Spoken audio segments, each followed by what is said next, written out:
con riferimento ad alcuni contesti abbastanza estremi, come i territori multilinguistici, multietnici o religiosi, che quindi stanno vivendo delle situazioni conflittuali. Ecco, in questi territori spesso il terzo settore tende ad auto-organizzarsi su base etnico-linguistica, contribuendo in questo modo anche a separare ulteriormente delle società insomma, delle comunità che sono già al loro interno divise, e questo lo fa offrendo i propri servizi normalmente, cioè pensiamo a tante associazioni sportive o associazioni diciamo ricreative. E quindi riporto molto brevemente due casi estremi che conosco abbastanza bene. Uno è il caso dell'Alto Adige, Südtirol, dove sono nata e cresciuta, e l'altro è il caso dell'Ucraina, che anche conosco abbastanza bene perché ci ho fatto la tesi di dottorato. Ecco, con riferimento all'Alto Adige, diciamo che le organizzazioni di terzo settore, tra cui anche molte associazioni dilettantistiche sportive, da sempre sono strutturate su base linguistica tedesca o italiana. Adesso diciamo che le cose stanno molto cambiando, anche proprio grazie a delle spinte dal basso, però, e quindi adesso non è assolutamente inusuale trovare ad esempio una famiglia di madrelingua italiana che iscrive i propri figli ad una scuola pubblica italiana e anche alla scuola di musica gestita dall'associazione diciamo tedesco. Ma un tempo, quando ero bambina io, non era assolutamente così. E anche il caso dell'Ucraina, che ho avuto modo di conoscere nel 2007 durante la mia tesi di dottorato, è abbastanza emblematico, nel senso che almeno nel 2007 era così, ovviamente adesso la situazione sappiamo qual è, sappiamo il dramma che sta vivendo questo paese, ma la cosa che avevo notato era l'esistenza di organizzazioni di terzo settore ucrainofone e russofone, cioè che erano assolutamente divise, separate. E l'altra riflessione è che la politica ci ha chiaramente messo un po' del suo anche a non capire che è importante creare degli spazi e dei momenti di contatto, anche usando il terzo settore, cioè che il terzo settore può essere un veicolo per rafforzare la coesione sociale, ovvero per anche in qualche modo allontanare tra di loro le persone. E questo è evidente nel caso sudtirolese altoatesino, dove la proporzionale etnica è proprio strutturata per separare la società e per separare anche gli enti del terzo settore, ma anche le politiche umanitarie in Ucraina non hanno, diciamo, fatto molti sforzi per creare degli spazi di interazione. E questo, insomma, è quello che è un po' emerso dalla mia tesi. Quindi, in pratica, il terzo settore non è, come dicevo, non è per sua natura incline a rafforzare le relazioni. E quindi adesso chiudo, per riflettere sul ruolo trasformativo delle imprese sociali abbiamo deciso e quindi la capacità di mettere in connessione pezzi diversi di società, abbiamo deciso di riflettere su un ambito di intervento che è diventato anche un vero e proprio campo di battaglia, che è l'accoglienza, l'inclusione di richiedenti asilo e rifugiati. E quindi un campo dove interrogarsi su che tipo di società vogliamo costruire, se più o meno inclusiva o esclusiva, è imprescindibile. E questa riflessione oggi la facciamo con 4 ospiti. Suleiman Diara, che è fondatore e presidente della cooperativa sociale Baricamà, Carlo Cominelli, che è anche lui cofondatore e presidente della cooperativa sociale Kipax, e le cooperative che sono rappresentate da Carlo e da Suleiman non sono state chiaramente scelte a caso, ma sono a nostro avviso 2 laboratori di convivenza che quindi si battono anche ogni giorno per costruire una società diversa. Poi abbiamo Melissa Moralli, che è ricercatrice presso il Dipartimento di Sociologia e Diritto dell'Economia dell'Università di Bologna, è autrice del libro Innovazione sociale, pratiche e processi per ripensare la comunità, e anche ricercatrice del processo Welcoming Spaces, di cui poi ci parlerà. E Federico Faloppa, che è docente universitario presso l'Università di Reading, Dipartimento di Modern Languages, coordinatore della Rete Nazionale per il contrasto ai discorsi e ai fenomeni d'odio, nonché consigliere della Fondazione Langer. E Federico, per il Consiglio d'Europa, coordina e segue progetti di contrasto ai discorsi d'odio e alle discriminazioni in alcuni paesi europei. Tra i suoi saggi ricordiamo Razzisti a parole, Brevi lezioni sul linguaggio e Sbiancare un etiope. Quindi l'obiettivo... Il titolo così sembra un po'. No, vabbè. Poi lo spieghiamo. La costruzione di un immaginario razzista, ecco, ho detto il secondo pezzo.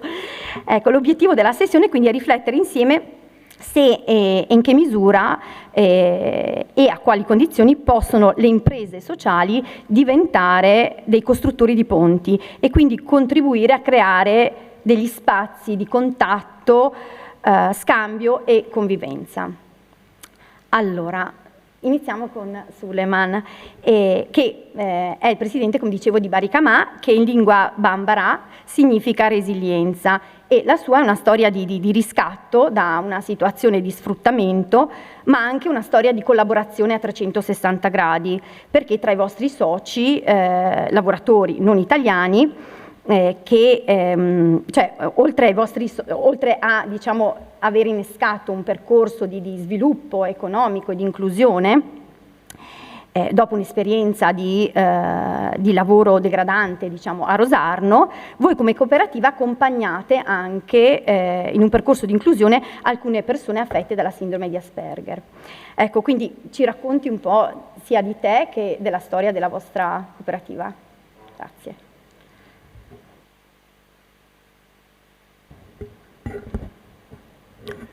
Grazie, vorrei ringraziare tutto diciamo, tutto l'organizzatore di questo convegno, che scusate che sono molto emozionato perché veramente è una cosa che mi dà molto soddisfazione di avere la possibilità di condividere diciamo, la nostra piccola esperienza, che è quello in cui stiamo vivendo. E noi come diciamo, i lavoratori abbiamo subito tantissimi sfruttamenti, diciamo che ho qualche foto da dimostrare, diciamo, nei campi dove abbiamo lavorato, e non c'è stata facilità diciamo, a sopravvivere. E poi da un certo punto diciamo, a Rosarno lavoravamo nelle campagne, come vedete, a raccogliere le arance, gli agrumi. Nonostante questi essere sfruttato, che lavorando tipo dalle 7 di mattina alle 7 di pomeriggio o alle 6 di pomeriggio, 12-13 ore al giorno con pagamento 20-25 euro, non permette nessuno a prendere un affitto, quindi siamo le persone che viviamo diciamo, da un certo punto di vista come la sopravvivenza, soltanto accetti un lavoro di genere quando non sei regolarizzato nel paese, quindi lavorando in queste condizioni non permette a nessuno di prendere un affitto, quindi le persone vivono in condizioni molto estreme, come lo vedete diciamo, nelle baracche, costruendo plastica e cartone per poter vivere, perché il lavoro che fai è soltanto per la sopravvivenza, non ti permette di prendere un affitto, quindi quel tipo di pagamento ti permette soltanto di mangiare, non è che riesci, perché lavorando anche quelle quantità di ore comunque non ti permette nemmeno cucinare, quindi arrivi a casa stanco, sei diciamo costretto di spendere quei soldi per comprare cibo, perché nemmeno ti danno il cibo quando lavori, quindi comprando il cibo sia per cenare che il giorno dopo per pranzare, e comunque sei costretto di dover spendere tutto, quindi siamo costretti di vivere in queste condizioni.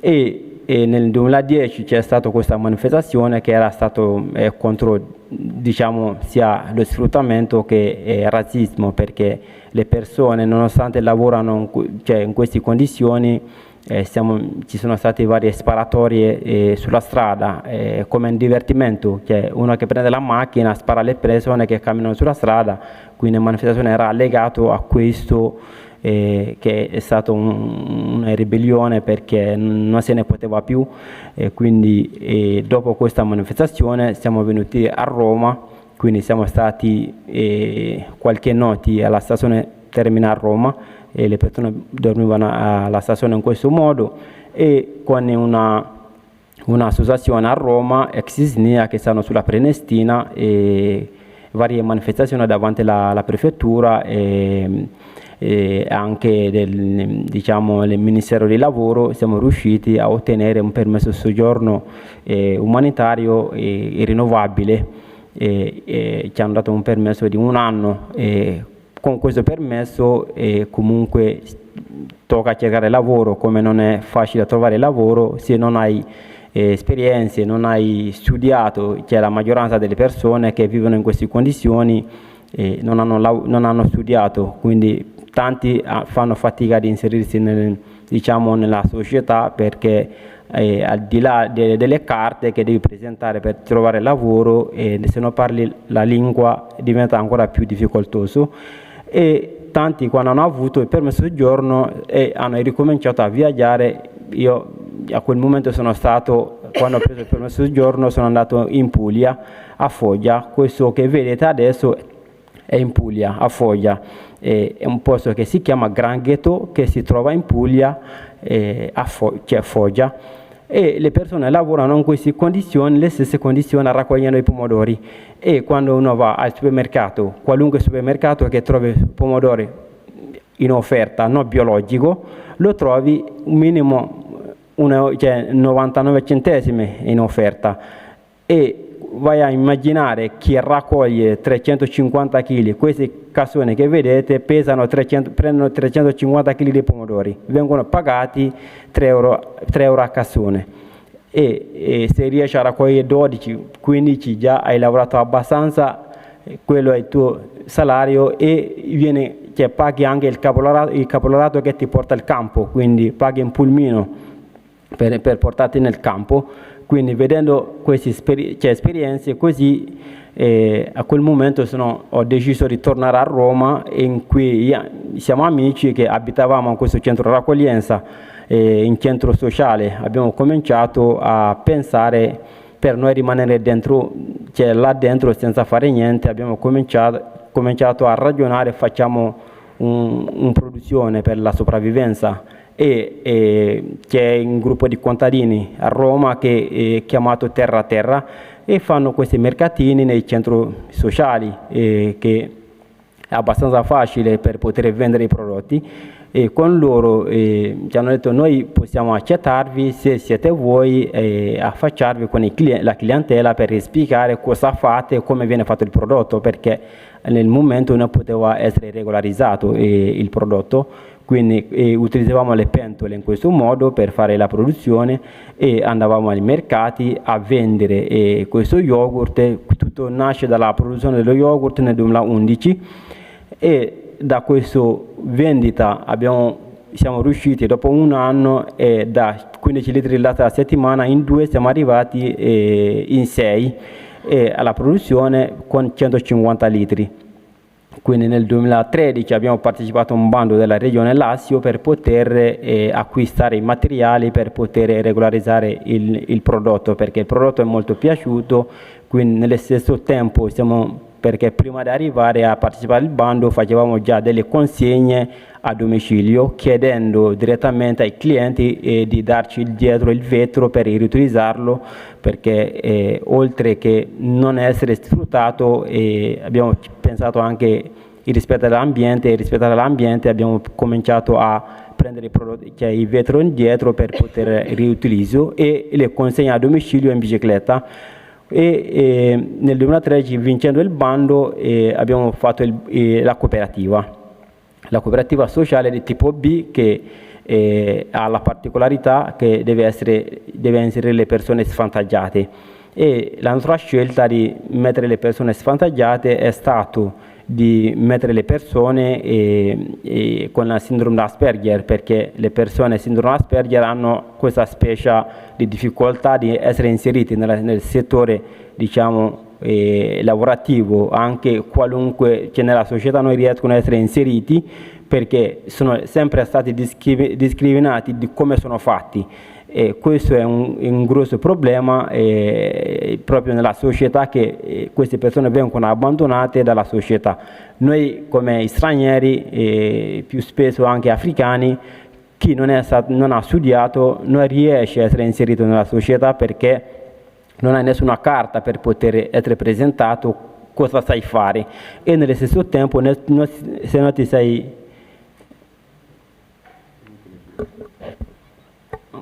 non ti sei spiegare chi sei, diventa un po' più complicato. Quindi ci siamo uniti questi due diciamo svantaggiati tra virgolette, e per poter costruire questa società. La cooperativa, le persone con la sindrome di Asperger se ne occupano, le parti grafiche, listino per aggiornare il sito, e noi come africani ce ne occupiamo sia i mercati che il campo per la produzione.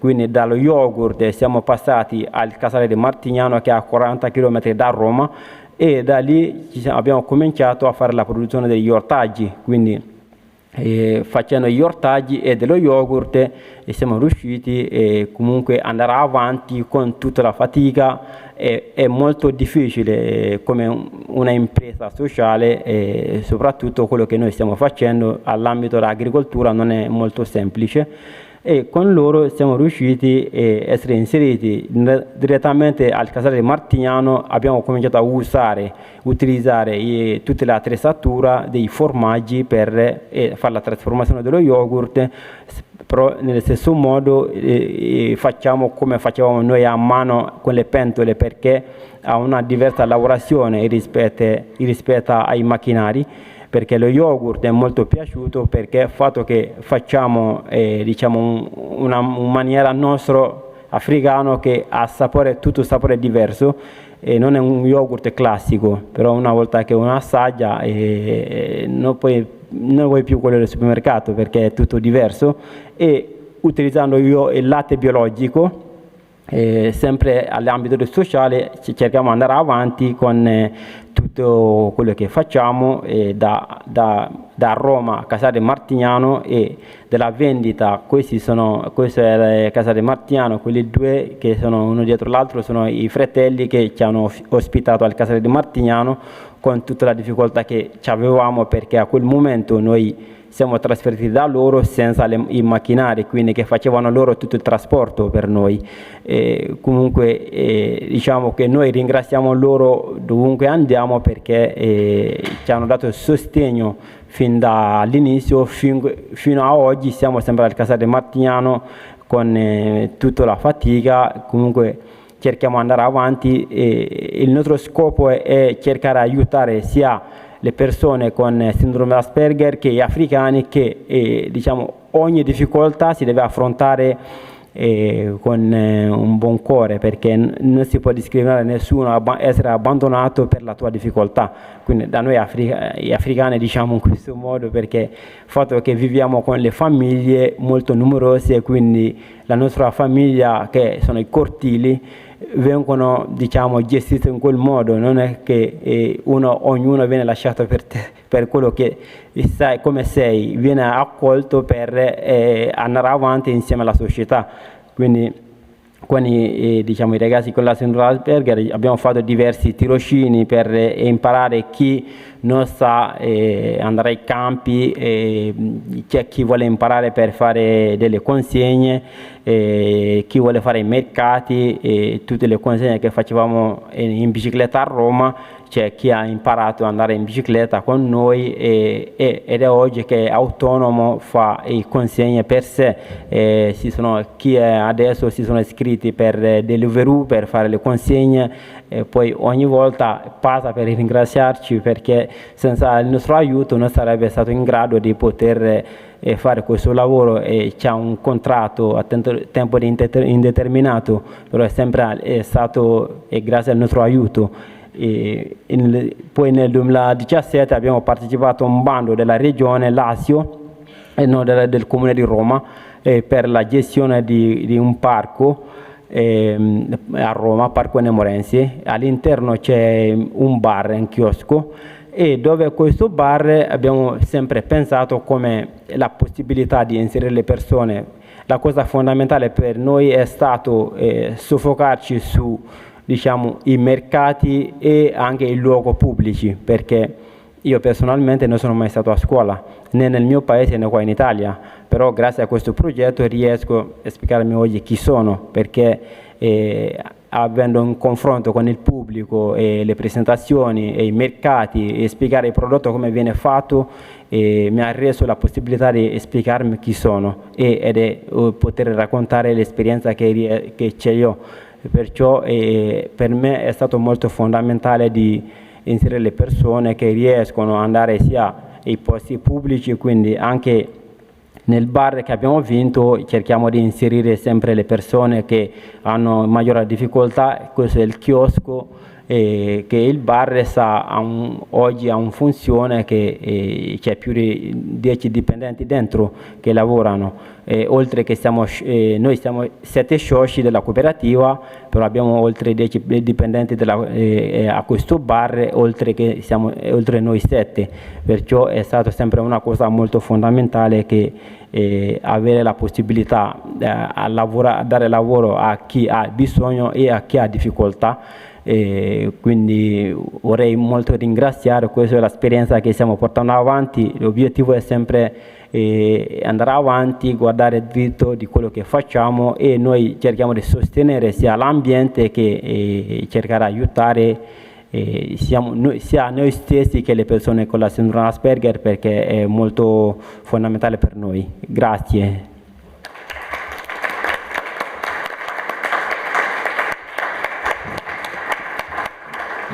Grazie mille Suleiman. Se ci sono 2 domande, direi, veloci dal pubblico. Ah, questo sì. No, se qualcuno ha qualche domanda porto il microfono, se no passiamo al secondo intervento e facciamo anche le domande dopo, come volete. Ecco, adesso passiamo a Carlo. Kipax è una cooperativa sociale mista, giusto? Quindi una cooperativa A e B che non si occupa solo di accoglienza e inclusione, ma fa tantissime cose di cui nasciamo come accoglienza e poi dopo ci sviluppiamo in altri settori. Quindi l'aspetto secondo me super interessante di questa esperienza è che siete riusciti a ribaltare completamente il paradigma accoglienza uguale costi, nel senso che grazie alle attività che avete sviluppato, voi stessi adesso contribuite a finanziare il welfare locale. Sì. che sembra una cosa paradossale, però è così. Quindi l'altro aspetto, secondo me, super interessante è che siete comunque riusciti in qualche modo anche a trasformare una valle abbastanza chiusa come la Val Camonica in una valle che adesso è un po' più accogliente. Ci racconti un po' della cooperativa? Grazie. Effettivamente questi elementi che ha toccato la collega richiamano parte della storia di Kipax. Prima di ribaltare un paradigma come accoglienza uguale costi, accoglienza uguale problemi, bisogna fare tanti passi. E bisogna pensare nel lungo tempo. Noi siamo all'inizio di un percorso. Siamo all'inizio di un percorso perché noi ci collochiamo, come tutti coloro che stanno facendo accoglienza in questo momento, entro un processo storico importante che è determinato sostanzialmente dalla necessità che ha la nostra società di includere sempre di più persone per poter sopravvivere. Lo squilibrio demografico italiano è ben noto. È ben noto che nessuno se ne sta occupando, oltre che qualche ricercatore ogni tanto lanciare il monito. La popolazione sta arretrando, sta invecchiando. E entro questa logica di invecchiamento della popolazione, la migrazione sembra essere l'unica strada possibile da percorrere. Il gestire, l'incontrare la migrazione come elemento vivificatore della società, come è accaduto da sempre del resto, e come accadrà comunque. Soltanto che ci sono tanti modi per far accadere questa cosa. Aspettare fino all'ultimo momento che attraverso delle forti crisi questa cosa avvenga, o cercare di prevedere quello che sta accadendo e i problemi che possono esserci. Essere parte di questo percorso oggi è di tutti, ma soprattutto chi come noi di K-Pax gestiamo i servizi di accoglienza, è una consapevolezza chiara che ogni inserimento lavorativo fatto è un passo in più verso una società migliore. Soltanto appunto che non è spesso facile trovare degli interlocutori che comprendano questo aspetto. Sappiamo perfettamente la narrazione xenofoba e razzista come ha preso piede in Italia.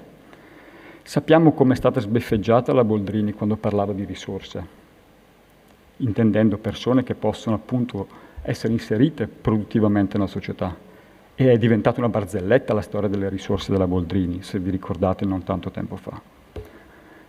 Di fatto quello che però accade è che noi dobbiamo tutti lavorare per cercare di sanare questo gap culturale tra cosa che noi andiamo a incontrare tra qualche anno e quello che si percepisce oggi. Noi che lavoriamo nell'accoglienza siamo in questo strano punto. Vediamo le nostre persone che si inseriscono lavorativamente e dobbiamo mettere a punto delle strategie a lungo termine per poter fare che questo inserimento sia più dolce possibile e meno impattante e meno creatore di conflitti più avanti. In realtà è una cosa molto concreta quello che sto dicendo e vi tratteggio velocemente quello che è accaduto in Val Camonica a partire, diciamo così, dalla nostra nascita nel 2008. Noi deriviamo come K-Pax la scelta comunque di autonominarci come K-Paxiani. È una cosa un po' comica, però K-Pax è un film. È un film in cui c'è un alieno che arriva sulla Terra e non si capisce mai fino alla fine se questo sia un alieno o sia un matto scappato da qualche problematico centro negli Stati Uniti.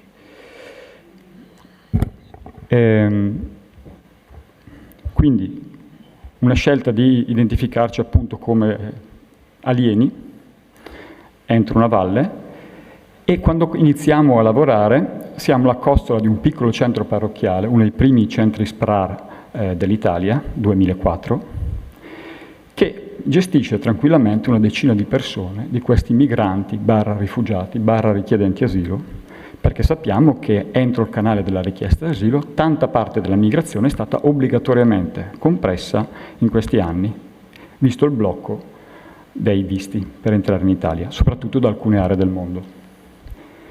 Quindi, 2008, la parrocchia, dove eravamo più o meno allocati, dice: noi abbiamo fatto abbastanza.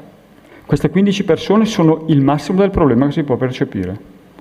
Quindi se il servizio centrale ci dice espandete in una decina di posti, noi non lo facciamo. Non c'è il problema. Noi abbiamo deciso comunque di iniziare con quei 10 posti a fare un pezzettino di strada autonoma. Ma fino a quel momento chi si occupava di accoglienza semplicemente non era conosciuto. Cioè, cosa sono 15 persone in un comune, 20 persone nel comune di Milano, 30 persone, cioè è un niente, è una polvere proprio. In Valle Camonica figuriamoci, 10 persone su una popolazione di 100.000 abitanti gestiti da un ente religioso, ma manco si sapeva che ci fosse questa questione, perché le persone rappresentano comunque la spia di un processo storico importante. Nel 2011 invece la faccenda si vede in maniera molto più forte, perché sistemi di accoglienza e emergenza Nord Africa catapultano sulle montagne della Valle Camonica circa 400 persone distribuite in 3 grossi campi in alta montagna. Prototipico il caso di Monte Campione 1008, cioè 1008 in cima alle piste da sci, buttano su 120 persone, poi 116 e le mollano lì. La valle si accorge che qualcosa sta cambiando nel mondo dal punto di vista degli arrivi. Ce li ha lì fisicamente, Soltanto che anche lì nessuno sembra interessato a occuparsi di questa cosa. Gli stessi del sistema SAI, del sistema SPRAR, il SAI di oggi, il SPRAR di allora, hanno fatto la loro espansione di 5-6 posti per ogni progettino della provincia di Brescia e sono contenti così. Mentre stanno montando questi numeri, mai visti prima, che poi sono piccoli comunque, ma comunque al tempo avevano scosso. È lì che K-Pax a un certo punto decide comunque di interessarsi a questa faccenda e con una complessa opera, dopo che i campi entrano in rivolta e andiamo a negoziare, ridistribuiamo su tutta la provincia di Brescia queste persone, creando un meccanismo di distribuzione territoriale molto molto fitta, che poi rimarrà come traccia in tutta la provincia di Brescia e col sistema di accoglienza che attualmente è strutturato per tutta la provincia. Cioè le cooperative sociali che abbiamo interpellato allora per accogliere le 10, le 12, le 15, le 20 persone, ancora oggi fanno questo lavoro. E quindi in provincia di Brescia abbiamo una fortissima distribuzione territoriale dei sistemi di accoglienza. Il tema della distribuzione territoriale è uno di quei valori che in proiezione futura deve dirci qualche cosa. Noi vogliamo evitare le banlieue parigine, se fosse possibile. Dobbiamo evitare un domani le macro concentrazioni urbane che ci sono, ma non dobbiamo semplicemente ingrossarle sempre di più. Se noi produciamo i sistemi di accoglienza che distribuiscono e rendono, attenzione però, rendono autonome le persone nella distribuzione delle persone, perché è inutile che mi facciano 500 posti SPRAR in Calabria e lì non si riesce a sostenere le persone perché non riescono a trovare lavoro, non riescono a stabilizzarsi, e stanno in piedi soltanto se c'è il finanziamento del sistema di accoglienza. Si fermano lì e poi... Quindi il processo deve essere guidato da principi che ci aiuteranno anche in futuro a governare questo tipo di realtà. Una situazione successa quest'anno, perché poi accade che in quel momento lì nel 2011, quando facciamo questa operazione, anche mediaticamente molto coperta, veniamo identificati come coloro che hanno la soluzione tecnica per l'accoglienza. Benissimo, buon periodo, il sistema funziona. Quest'anno, quando c'è stato il movimento degli ucraini, gli amministratori della valle dicono ci pensa che i Pax. Soltanto che gli ucraini, le ucraine per essere più esatti, si distribuiscono per conto loro nel territorio. Non c'è bisogno di intervenire nella distribuzione. Tanto è vero che stanno impattando pochissimo sui sistemi di accoglienza e tutto sommato addirittura rifiutano l'inserimento nei sistemi di accoglienza perché vengono sostenuti dalla società senza bisogno che ci sia capitalizzazione sociale e economica a sostenerle. Per cui noi abbiamo detto ok, ci tiriamo indietro, non ha nemmeno senso organizzare un sistema dal momento che le cose stanno andando a posto per conto loro. Quindi anche qui un paradigma che si scalza, la necessità addirittura del sistema di accoglienza. Le cose a cui faceva riferimento poi invece Giulia riguardavano tutta una serie di investimenti che abbiamo fatto a partire dal 2011. Quando abbiamo iniziato a prendere parte delle plusvalenze che comunque quel sistema di accoglienza distorto stava creando, perché ricordiamoci che nel 2011 ci sono le famose accoglienze a 46 euro pro capite pro die, quando nel SAI, nello SPRAR lavoravamo a 28 euro pro capite pro die, con tutta la rendicontazione. Quindi si era creata una bolla speculativa di fatto. Quando abbiamo ridistribuito, parte degli utili si sono comunque creati e noi abbiamo deciso non di capitalizzare ma di investire e quindi abbiamo fatto partire un albergo, abbiamo fatto partire una raccolta di cassonetti, dei vestiti usati per la rivendita. Risultato, abbiamo creato una plusvalenza che per i primi anni è andata all'incirca sugli 80.000 euro all'anno, che non sono pochi soldi, i quali sono stati destinati a sviluppare il welfare locale. In particolare interfacciando l'azienda territoriale dei servizi alla persona per fare sì che venissero finanziate le borse lavoro per le donne disoccupate della valle e un secondo ramo per finanziare degli appartamenti protetti per le donne vittime di violenza, quindi una piccola rete di appartamenti che fra l'altro gestisce un'associazione che fa quello professionalmente. Quindi noi paghiamo bollette, tutto quello che costa, troviamo gli appartamenti, li affittiamo, poi li diamo a loro. Questo tipo di progettualità era totalmente autofinanziato. Dico ero perché in parte gli introiti dei cassonetti si sono abbassati, l'albergo ha incominciato il 2020, quindi è andato un po' più a creare meno plusvalenza, ma adesso stanno ripartendo con calma e quindi andremo avanti a fare questa quota di welfare. Questo si è scalzato un paradigma, ma non è riuscito comunque, secondo me, ancora nel compito di riuscire davvero a ribaltare e a fare comprendere come certi percorsi di accoglienza e certi soggetti dell'accoglienza possono arrivare ad essere appunto una soluzione al problema e ai problemi, anziché essere il problema. I passaggi che stiamo facendo ultimamente vanno ancora in un'altra direzione. Noi dobbiamo raggiungere la società, comunque in modo ancora più propositivo. Abbiamo sviluppato delle progettazioni con gli agricoltori biologici della Valle Camonica, i produttori bio e via dicendo, per incrementare le quote di recupero del terreno agricolo montano, assieme al lavoro dei migranti, che quindi vengono formati per lavorare in forma biodinamica all'interno di queste organizzazioni. E poi stiamo anche lavorando su un altro progetto di gestione del bosco per compensare la CO2 delle quote di imprese della valle. Sono altri settori ancora di intervento che vanno a diversificare e vanno a rinegoziare la nostra stessa immagine. Ed è un dato importantissimo. Per poter diventare un soggetto in grado di interagire con delle politiche a lungo termine, tu devi rinegoziare la tua immagine, sempre. Non devi essere sempre identificato solo come quello del 2011 dei rifugiati, ma nemmeno come quello delle mozzarelle, cioè è una cosa che deve cambiare nel tempo. Uno degli ultimi progetti che ci sta invece dando una grossa soddisfazione è riguardato una collaborazione che abbiamo avuto con la Sovrintendenza archeologica e per i beni paesaggistici della provincia di Brescia e Bergamo, edizione imperfetta, e che riguarda, diciamo così, la conoscenza da parte nostra, cioè di alcuni beni che ci sono sul nostro territorio.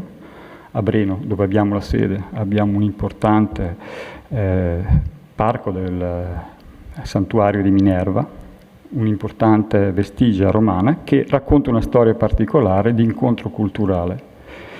E questa narrazione antica dell'incontro culturale ci sta facendo riflettere molto e ci ha portato a organizzare 2 convegni, uno l'anno scorso, uno questo fine settimana, dove esperti un po' da tutta Italia verranno, e diverse discipline verranno a parlare del concetto di contatto culturale. Quest'anno lavoriamo sul sacro. Il tema del contatto culturale fa parte sempre di quell'elaborazione teorica di questi processi a lungo termine di rimescolamento delle società. Il contatto è il primo momento in cui le persone si incontrano, è il momento della xenia, è il momento dell'accoglienza del diverso in quanto potenziale portatore di divinità. Cito Montecchi, uno psichiatra che è ospite al nostro convegno. È un percorso, diciamo così, conoscitivo che ci ha portato anche a riflettere su queste cose, vedendo come la civiltà romana ha gestito, per esempio, nel lungo termine i processi di contatto culturale, ci rendiamo conto anche dei tempi necessari e di come magari la politica non potrà mai rispondere a questi tempi. Se il progetto, diciamo così, di avvicinamento culturale, come ci ha spiegato e ci hanno tante volte ripetuto gli archeologi, è durato più di 100 anni nell'incontro culturale in Valle Camonica tra romani e autoctoni, noi dobbiamo sapere che questi sono i tempi del cambiamento. Soltanto che bisogna preparare questi cambiamenti. E quali sono i soggetti che possono preparare questa cosa? Se la politica è costretta a ragionare ai 2 anni o deve comunque nella democrazia dare conto e voce a soggetti che non possono pensare da qui a 100 anni? Questo è un punto di domanda. Il terzo settore può entrare in questo tema? Può essere il terzo settore a trovare quelle chiavi di accesso al 100 anni dopo per poter così operare quelle scelte oggi, magari che non pagano immediatamente, ma che in futuro permetteranno una migliore convivenza tra le parti? È una domanda a cui ci stiamo cercando di rispondere. Grazie.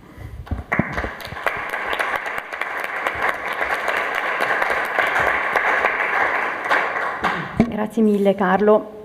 Se ci sono domande subito, se no passiamo. Prego. Avevo appena accennato, purtroppo la mia timidezza mi ha fatto parlare per ultimo, ma in effetti era la domanda iniziale, no? Cioè che dicevo che, e questo ti consiglio un bellissimo libro di Carlo Galli, un filosofo, Multiculturalismo e la politica. Cioè tu stai dicendo una cosa che è la strategia politica, cioè allontanare la tragedia. Allontanare la tragedia. Perché questa mattina dicevo, la rileggo, mi metto gli occhiali, secondo me è un paradigma importante questo qui che il professor Galli dà. Quali le logiche e le istituzioni di uguaglianza, tra cui le imprese sociali, possono realizzare la realtà delle differenze. Quindi differenze oramai culturali, il nuovo umanesimo è quello, cioè la multiculturalità, non è tanto la dignità. Queste sono cose che ci siamo creati in Occidente, che ormai sono al limite. Cioè la dignità ce l'hai se chi vince te la riconosce, perché altrimenti non si spiegano le diverse situazioni. Allora, la risposta è questa qui. Quali strategie di rallentamenti per evitare la tragedia? Quindi i punti, la religione, per dirne una, ma la lingua, questi sono i punti da gestire. Allora io quello che vedo nell'impresa sociale è diverso sicuramente dalle benefit, ma da tutte le organizzazioni profit che non lo ammettono questa differenza. Anche il fatto che tu vedi che attraverso la cittadinanza vieni aiutato, no? Oppure dico a lui, se sei musulmano o diventi cristiano oppure non venire.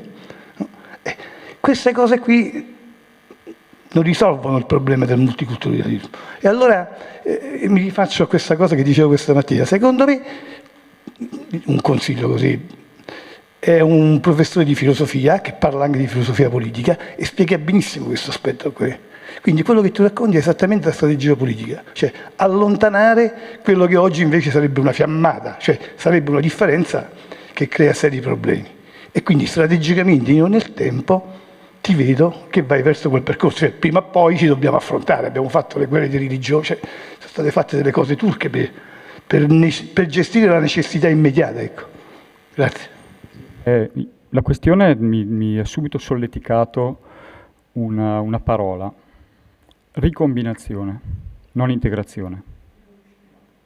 Ricombinazione è un termine che ha usato sempre Leonardo Montecchi in alcuni suoi lavori interessanti che anch'io consiglio, L'ombra dell'angelo per Sensibili alle foglie, su una serie di spunti un po' caotici ma estremamente interessanti. Leonardo Montecchi è uno psichiatra di scuola fenomenologica, Rimini, ex Ser di Rimini, il quale conia questo termine per andare oltre il tema dell'integrazione, ricombinazione delle parti. C'è un'immagine che ho in mente qualche anno fa. Davanti al nostro albergo, quello che gestiamo assieme ai rifugiati, c'è un ragazzo con grossi problemi mentali che sta pulendo davanti all'ingresso. Si avvicina una signora anziana, mendicante di Breno, e vedo che il ragazzo si fruga nelle tasche, mette le monetine e fa la carità a questa donna che poi se ne va via, e tutto in silenzio, senza che nessuno, a parte il sottoscritto che per caso sta guardando dalla finestra, riesce a vedere questo meccanismo di ricombinazione, questa manifestazione chiara di quello che, se riusciamo a gestire bene le cose, domani dovrebbe accadere. Soltanto che questi processi, ripeto, sono processi così difficili da comprendere come insiti nella nostra società, questo allontanare, appunto. Allontaniamo e gestiamo sempre quel pezzettino di presente e nessuno ci pensa fino a che il casino non succede, che dobbiamo in qualche maniera combattere. Soltanto che, ripeto, non possiamo chiedere alla politica di farlo. La politica deve raccogliere consenso. se no non viene eletta e quindi non può fare niente. Non possiamo neanche appellarci a un'ossatura politica troppo paternalista, che quindi dia in pasto qualcosa per fare qualcos'altro, altra cosa che accade. Ripeto, il terzo settore, con le sue mani, quando si mantiene le mani abbastanza libere, non può iniziare a ragionare e quindi farsi anche veicolo di pensiero, ancorché di azione nei confronti delle cose che sta trattando. Grazie mille, Carlo. Passerei a Melissa. Melissa ha lavorato su un progetto europeo, Welcoming Spaces, in cui ha indagato il tema dell'accoglienza concentrandosi su alcuni territori, mi sembra 5 territori. Ci racconti un po' del progetto e di come sono definiti, come definite gli spazi accoglienti. Poi avrei un'altra domanda dopo. Ok. E grazie Giulia anche per avermi invitata a questo tavolo dove ci sono molte buone pratiche con cui già collaboriamo e che stiamo studiando da un po' di tempo, per cui senza neanche farlo apposta ci sono anche 2 rappresentanti di 2 delle realtà che sono state incluse nel progetto di ricerca. E il progetto di cui sto parlando si chiama appunto Welcoming Spaces, è un progetto cofinanziato dalla linea europea di finanziamento Horizon 2020 e come sapete questa è una linea di finanziamento che finanzia soprattutto la ricerca, anche se poi abbiamo cercato negli anni di sviluppare delle attività dirette con le varie pratiche che abbiamo studiato. L'obiettivo del progetto era quello di capire che tipo di relazione ci potesse essere tra quelli che abbiamo definito spazi di accoglienza e poi capiremo che cosa sono questi spazi di accoglienza e il tema dello sviluppo locale sostenibile, che anche questo è un grande temone che probabilmente dovrebbe essere snocciolato ulteriormente, no? Perché sappiamo che è diventato un po' una buzzword probabilmente. E che cosa abbiamo incluso in questo termine spazi di accoglienza? Delle realtà che facevano sia accoglienza diretta, quindi che avessero aperto proprio dei centri di accoglienza, naturalmente un certo tipo di accoglienza che è contro l'accoglienza paternalistica, ma un'accoglienza come delle pratiche di microaccoglienza, un'accoglienza più sostenibile anche dal punto di vista sociale in base al contesto in cui poi i centri si trovavano, perché l'altro grande tema è quello che abbiamo studiato, i processi di sviluppo sostenibile in quelle che nel progetto erano definite le shrinking areas. È un termine un po' difficile da tradurre in italiano perché noi magari le chiamiamo aree interne, però in realtà tante delle pratiche che abbiamo studiato non si trovano proprio in aree interne perché sono vicine a dei centri urbani, ma in questo senso contrazione l'abbiamo intesa come contrazione in termini di processi di spopolamento, ad esempio, che è un processo che caratterizza tanti borghi, tante cittadine italiane, oppure mancanza di lavoro per cui tante persone sono dovute partire, oppure una, come dire, contrazione in termini di presidio del territorio oppure di accesso ai servizi sociali. Quindi come contrazione in realtà abbiamo un po' un cappello definitorio all'interno del quale si situano diversi processi e quindi abbiamo cercato proprio di capire la relazione tra la presenza di queste iniziative di accoglienza, e ripeto in accoglienza ci sono anche vari servizi, anche a me non piace tanto il termine integrazione, tu Carlo hai detto ricombinazione e a me viene in mente un'altra parola che inizia con la RI, che è il riconoscimento, no? Prima si parlava di filosofia politica di Nancy Fraser, cioè degli spazi, forse li chiamerei spazi di riconoscimento reciproco e poi sarebbe bello ad una certa raggiungere, e qui c'è la dimensione, un altro tassello di, come dire, di politicità molto forte, probabilmente anche degli spazi di rappresentazione, come dice Nancy Fraser, però forse ecco, questo è ancora un grande work in progress probabilmente, anche se molte di queste iniziative si stanno muovendo dal punto di vista della partecipazione politica, di una governance partecipata. E quindi che cosa abbiamo fatto? Abbiamo cercato di studiare le relazioni tra realtà accoglienti e sviluppo locale sostenibile delle shrinking areas, appoggiandoci su 3 dimensioni fondamentali, cioè quella economica, quella sociale e quella politica. Abbiamo cercato di investigare le relazioni in realtà dialogiche tra migrazione e sviluppo sulla base di queste 3 macro aree e poi una volta fatto uno studio abbastanza ampio sulle pratiche che abbiamo selezionato, abbiamo individuato anche dei settori trasversali trasversali che interessavano queste buone pratiche, cioè quello della governance, quella della geografia e della posizionalità, perché è vero che poi queste pratiche sono inserite in un contesto specifico, per cui la Val Camonica non è Camini in provincia di Reggio Calabria, si tratta di contesti completamente diversi. Il tema delle narrative, che è il grande tema, insomma l'area che stiamo gestendo noi come Università di Bologna, e poi il tema dell'innovazione sociale, del Citizen Migrant Engagement. Quindi queste sono le 4 aree che stiamo cercando di indagare in questo momento. Nel concreto che cosa abbiamo fatto?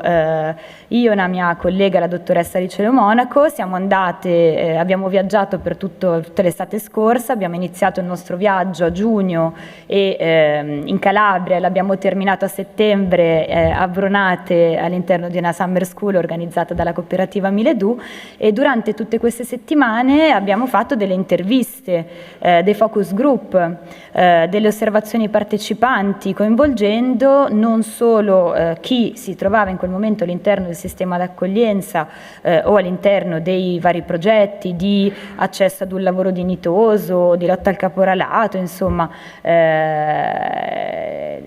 sostanzialmente poi una cosa che mi sono dimenticata di dire è che le persone su cui ci siamo concentrate sono soprattutto migranti non europei, perché logicamente ci sono delle dinamiche diverse rispetto a chi invece veniva dall'Unione Europea.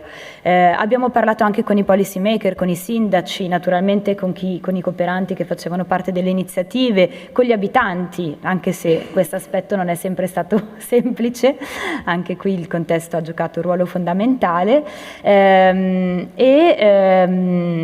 diciamo la cosa che unisce queste iniziative, per cui poi abbiamo scelto queste iniziative, è stato che queste iniziative non si occupassero solo di accoglienza to cure oppure di servizi, no, di integrazione tra virgolette, ma si occupassero anche proprio di processi di sviluppo sostenibile del territorio. Quali sono le realtà che abbiamo incluso nella ricerca? Kipax, naturalmente per ovvi motivi, e penso che Carlo abbia dato già un overview molto interessante rispetto alle attività che sono state portate avanti da Kipax, e soprattutto forse il merito principale, che è stato quello, come diceva anche prima Giulia, di uscire da questa logica, no, per cui l'accoglienza deve essere un peso, deve essere un problema, ma è vero che, come dire, il tema della diversità culturale può essere anche una ricchezza per i territori, dipende da come è trattato, dipende da come è narrato e da come viene trattato dalle politiche e da come poi viene veicolato da parte delle realtà che se ne stanno occupando.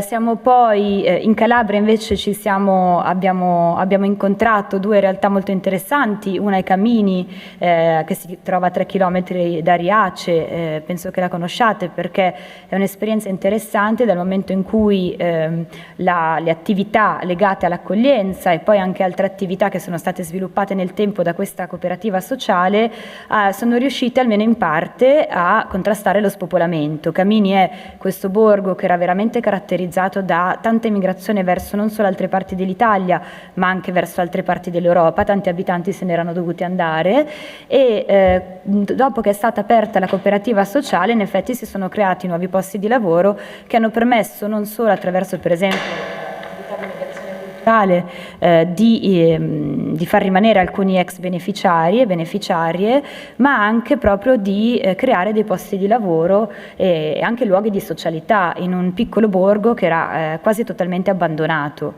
veramente ha riaperto la posta, le scuole sono rimaste aperte, perché anche questo è un altro grande tema rispetto in questo caso alle aree interne. Un'altra realtà molto interessante che abbiamo incontrato è il Centro Sociale Culturale Nuvola Rossa di Villa San Giovanni, sempre in provincia di Reggio Calabria, ma in questo caso non siamo più in un'area interna ma in una zona periurbana, perché Villa San Giovanni è molto vicino a Reggio Calabria, e lì il centro sociale come dire, è nato prima come occupazione e poi è stato riuscito, insomma, sono riuscite ad acquistarlo grazie anche a una campagna di crowdfunding, a un grande sostegno da parte sia degli abitanti stessi di Villa San Giovanni ma anche da altre realtà insomma, che condividevano i valori del centro sociale, e loro si tratta di un'associazione, non si occupano solo di accoglienza ma si occupano soprattutto di contrasto al caporalato, di cultura della legalità, perché sappiamo che Villa San Giovanni è un contesto molto complesso, per cui si stanno impegnando molto da questo punto di vista. Poi sto cercando di ripercorrere l'Italia, anche il mio è un viaggio geografico, mentale, per ripercorrere i luoghi dove siamo stati. Abbiamo cercato, questa cosa non l'ho detta, di avere all'interno della ricerca una rappresentanza anche geografica, per cui non volevamo avere delle realtà che si trovassero al sud come al centro come al nord, e devo dire che dalla mappatura iniziale siamo state contente di vedere che ce ne sono tante di realtà che si stanno spendendo in questi termini.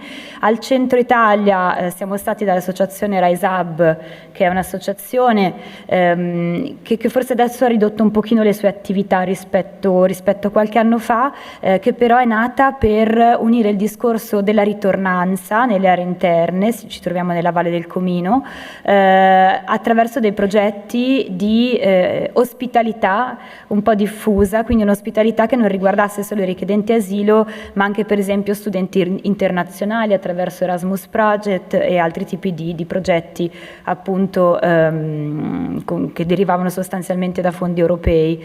E anche questa realtà è nata forse anche qui c'è una dimensione politica, nel senso che molto spesso la dimensione della ricombinazione, dell'ospitalità si unisce alla dimensione del ritorno, della restanza in questi posti, no? E anche dell'accoglienza di nuovi abitanti. Quindi ci sono tutte queste dinamiche che in realtà si mescolano e che mi sembra che facciano parte un po' di tutte le realtà che abbiamo considerato, perché poi nel momento in cui si creano delle realtà che fanno accoglienza, che sono dei laboratori di convivenza, come li ha chiamati Giulia, poi magari anche le persone italiane emigrate che erano state obbligate ad emigrare per motivi lavorativi possono ritornare. Anche questo è un tema importante. Forse anche altre persone che non hanno mai abitato in quello spazio decidono di prendere residenza in quel piccolo borgo o in quella piccola città. Siamo stati poi appunto a Brunate, quindi ci troviamo invece sul lago di Como a visitare la cooperativa Miledù, una cooperativa che è nata anche a partire da un progetto che si chiama Solidarity Walls, poi Giulia quindi diciamo che abbiamo la testimone principale della storia della cooperativa, che però come dire, ha sempre cercato di unire la dimensione, dimmi Giulia se sbaglio, la dimensione del presidio del territorio, della valorizzazione del territorio dal punto di vista naturale e culturale, con il tema dell'accesso al lavoro dignitoso fondamentalmente, e anche di contrasto all'esclusione sociale in un contesto che non è sempre semplice, perché poi in effetti, se ci pensate, quando parliamo di o aree interne o aree periurbane, insomma parliamo molto spesso anche di aree con un contesto culturale complesso, che non è per forza sempre orientato fin da subito legato all'accoglienza. Come diceva Carlo, ci vogliono tanti anni, no, per creare questo tessuto sociale più aperto, questi spazi di convivenza. Mi sono dimenticata in realtà dell'ultima realtà che abbiamo visitato, che si trova a Pietrelcina, quindi in Campania, provincia di Benevento. È stato interessante perché loro cercano di puntare molto anche loro fanno accoglienza, ma cercano di puntare molto sul tema della sostenibilità e del turismo responsabile, cercando un po' di non contrastare, è sbagliato utilizzare il termine contrastare, ma di uscire dalla logica del turismo religioso che è legato a Pietrelcina, e quindi stanno rigenerando una parco comunale dove vogliono creare degli spazi di coworking per gli studenti, insomma nuovi spazi di socialità e anche di valorizzazione del patrimonio locale, uscendo un po' appunto dalle dinamiche del turismo religioso. E poi non so Giulia se volevi... Sì, no, io volevo farti una domanda su queste 5 realtà che hai citato. Qual è il filo rosso quali sono le caratteristiche che accomunano queste 5, che poi sono tutte e 5 delle imprese sociali? Perché voi parlate nel progetto di innovazione sociale, ma di fatto poi avete selezionato 5 imprese sociali che si occupano di accoglienza, inclusione, eccetera. Quindi se magari puoi dire qualcosa proprio sulle caratteristiche comuni e anche magari sulle differenze. Beh, allora, la differenza che balza subito all'occhio è che sicuramente si trovano in spazi diversi, per cui, come dicevo prima, il contesto è molto importante, anche proprio in termini di che cosa può offrire il territorio, no? Alcuni territori offrono la possibilità di fare un inserimento lavorativo di un certo tipo, altri territori sono territori in cui c'è una mancanza, per esempio, di posti di lavoro in certi settori, per cui è logico che bisogna puntare sulla valorizzazione di altri tipi di settori. Veramente questa è probabilmente una delle differenze principali, però il punto, il filo connettore è sicuramente la capacità di uscire da una logica paternalistica di accoglienza per creare degli spazi di intercultura, di dialogo, di convivenza. E questa è sicuramente la cosa principale. E come lo fanno? Lo fanno attraverso proprio l'intervento sul territorio, ed è per quello che abbiamo scelto queste attività, perché in un modo o nell'altro tutte queste realtà si stavano occupando anche di sviluppo sostenibile socioambientale del territorio, ed è stata una cosa che ci è balzata subito all'occhio, che alcune di queste realtà si proponessero proprio come connettori territoriali, cioè non facessero solo accoglienza oppure integrazione o attività di accesso alla casa, accesso al lavoro, ma fossero proprio dei connettori territoriali. Sicuramente Equipax, no, con i progetti che ha appena spiegato Carlo, lo ha dimostrato molto bene, ma anche la cooperativa Miledu, che è entrata all'interno della rete La Riomania, quindi con dei piccoli produttori agricoltori locali del lago di Como che si occupano di agricoltura sostenibile, anche di presidio del territorio. E proprio questa dimensione qui del presidio del territorio, di unire la dimensione sociale con quella non solo economica, naturalmente, ma anche ambientale, è probabilmente un po' il fil rouge che lega queste pratiche. Cioè, in realtà, se penso a tutte le iniziative che abbiamo studiato, che abbiamo incontrato durante la nostra ricerca, molte di queste iniziative stanno lavorando sul tema dell'ecologia, della sostenibilità, in diversi modi. Però ad esempio, appunto, la cooperativa Ilex attraverso, e molto spesso questo tema si lega anche con la rigenerazione territoriale, quindi la cooperativa Ilex che a Petralcina rigenera il parco pubblico, Miledu che lavora sul tema dei muretti a secco, che è un patrimonio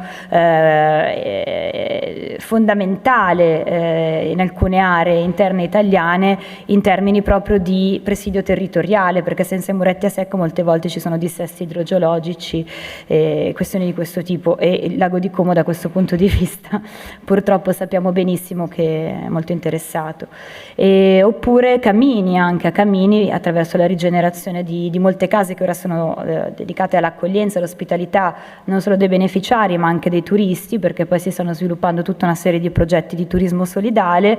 Le case sono state rigenerate attraverso non solo materiali locali, ma anche attraverso dei materiali di riciclo e di riuso che al posto di essere gettati sono stati utilizzati per costruire le case. Quindi mi sembra, insomma, che anche questo tema ricorra molto spesso. Grazie mille Melissa, se qualcuno ha qualche domanda al volo, se no passiamo a Federico e poi apriamo il dibattito. Però passiamo a Federico. Allora, Federico è qui per aiutarci a, diciamo, anche ragionare un po' al di fuori dei nostri schemi classici e stimolarci anche sull'importanza del linguaggio, quindi quanto è importante il linguaggio, che anche nel nostro campo è cambiato tantissimo nel corso degli anni. Se noi pensiamo al tema del lavoro, un tempo si parlava di inserimento lavorativo, poi integrazione lavorativa, adesso inclusione lavorativa, e questa evoluzione testimonia anche un cambio di atteggiamento nei confronti della persona che vogliamo accompagnare in questo percorso.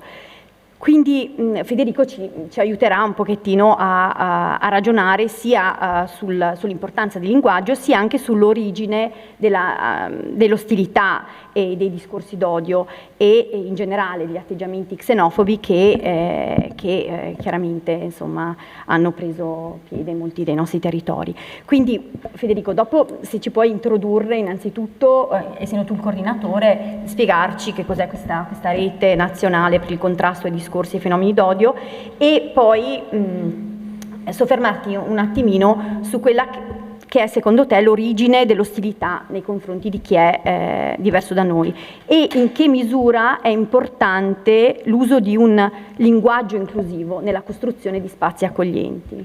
Poi dopo ne ho un'altra. Grazie Giulia, grazie, buongiorno, anzi buon pomeriggio a tutte e a tutti.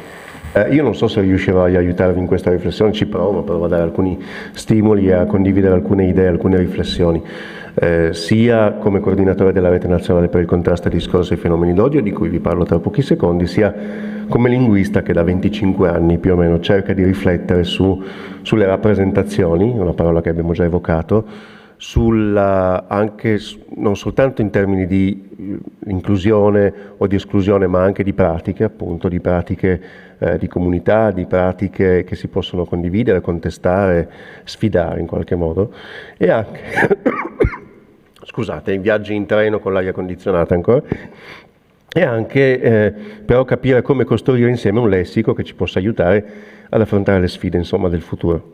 E credo che ci sia moltissimo da fare, sia in termini di potenzialità, sia in termini appunto di problemi o di sfide anche all'interno dell'impresa sociale e della cooperazione. Io sono un accademico, ma appunto da tanti anni lavoro con tanti soggetti della società civile, faccio formazione da tanti anni con un'associazione che si chiama Carta di Roma per la formazione di giornaliste e giornalisti, lavoro all'interno della rete non solo con grandi organizzazioni come COSPE, organizzazioni ONG e anche appunto organizzazioni della cooperazione anche internazionale, e ci chiediamo come poter costruire delle reti efficaci sia per monitorare, studiare, analizzare i linguaggi ostili anche, i linguaggi ostili verso di noi anche, diciamolo pure, perché sappiamo che dai monitoraggi che molto linguaggio d'odio è stato prodotto anche verso chi fa cooperazione, anche verso chi fa accoglienza in questo paese, sia anche poi per cercare di prevenire questi linguaggi, queste parole e queste dinamiche che ci in qualche modo impediscono, no, di costruire la società di cui stiamo in qualche modo ragionando.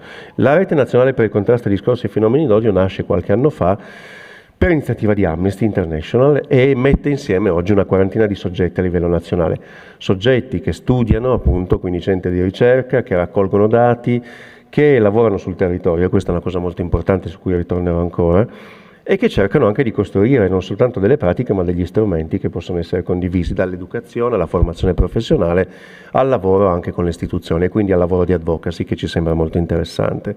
Perché la rete nazionale può essere uno strumento anche per il terzo settore? Non parlo espressamente di impresa sociale, parlo più in generale di terzo settore e quindi appunto anche di molti soggetti che fanno advocacy all'interno del terzo settore, non soltanto che sono soggetti produttivi. Perché crediamo che intanto il terzo settore abbia delle potenzialità che altri soggetti, o meglio, che soggetti istituzionali non possono darci, non possono contribuire anche a sviluppare. Per esempio, il legame col territorio. È vero che noi lavoriamo molto con le istituzioni, siamo in dialogo non soltanto con l'Ufficio Nazionale Antidiscriminazioni Razziali, con delle commissioni interministeriali, abbiamo fatto parte di audizioni al Senato con la Commissione Segre e anche quando si dibatteva intorno al DDL Zan a proposito di diritti civili. Tuttavia è chiaro che il terzo settore può lavorare sul territorio, come è già stato raccontato molto bene prima di me, per cercare di intanto registrare i bisogni del territorio e le diversità dei vari territori e poi per cercare di attivare appunto delle risorse che prendano proprio, diciamo così, ispirazione dal lavoro che viene fatto in quel contesto.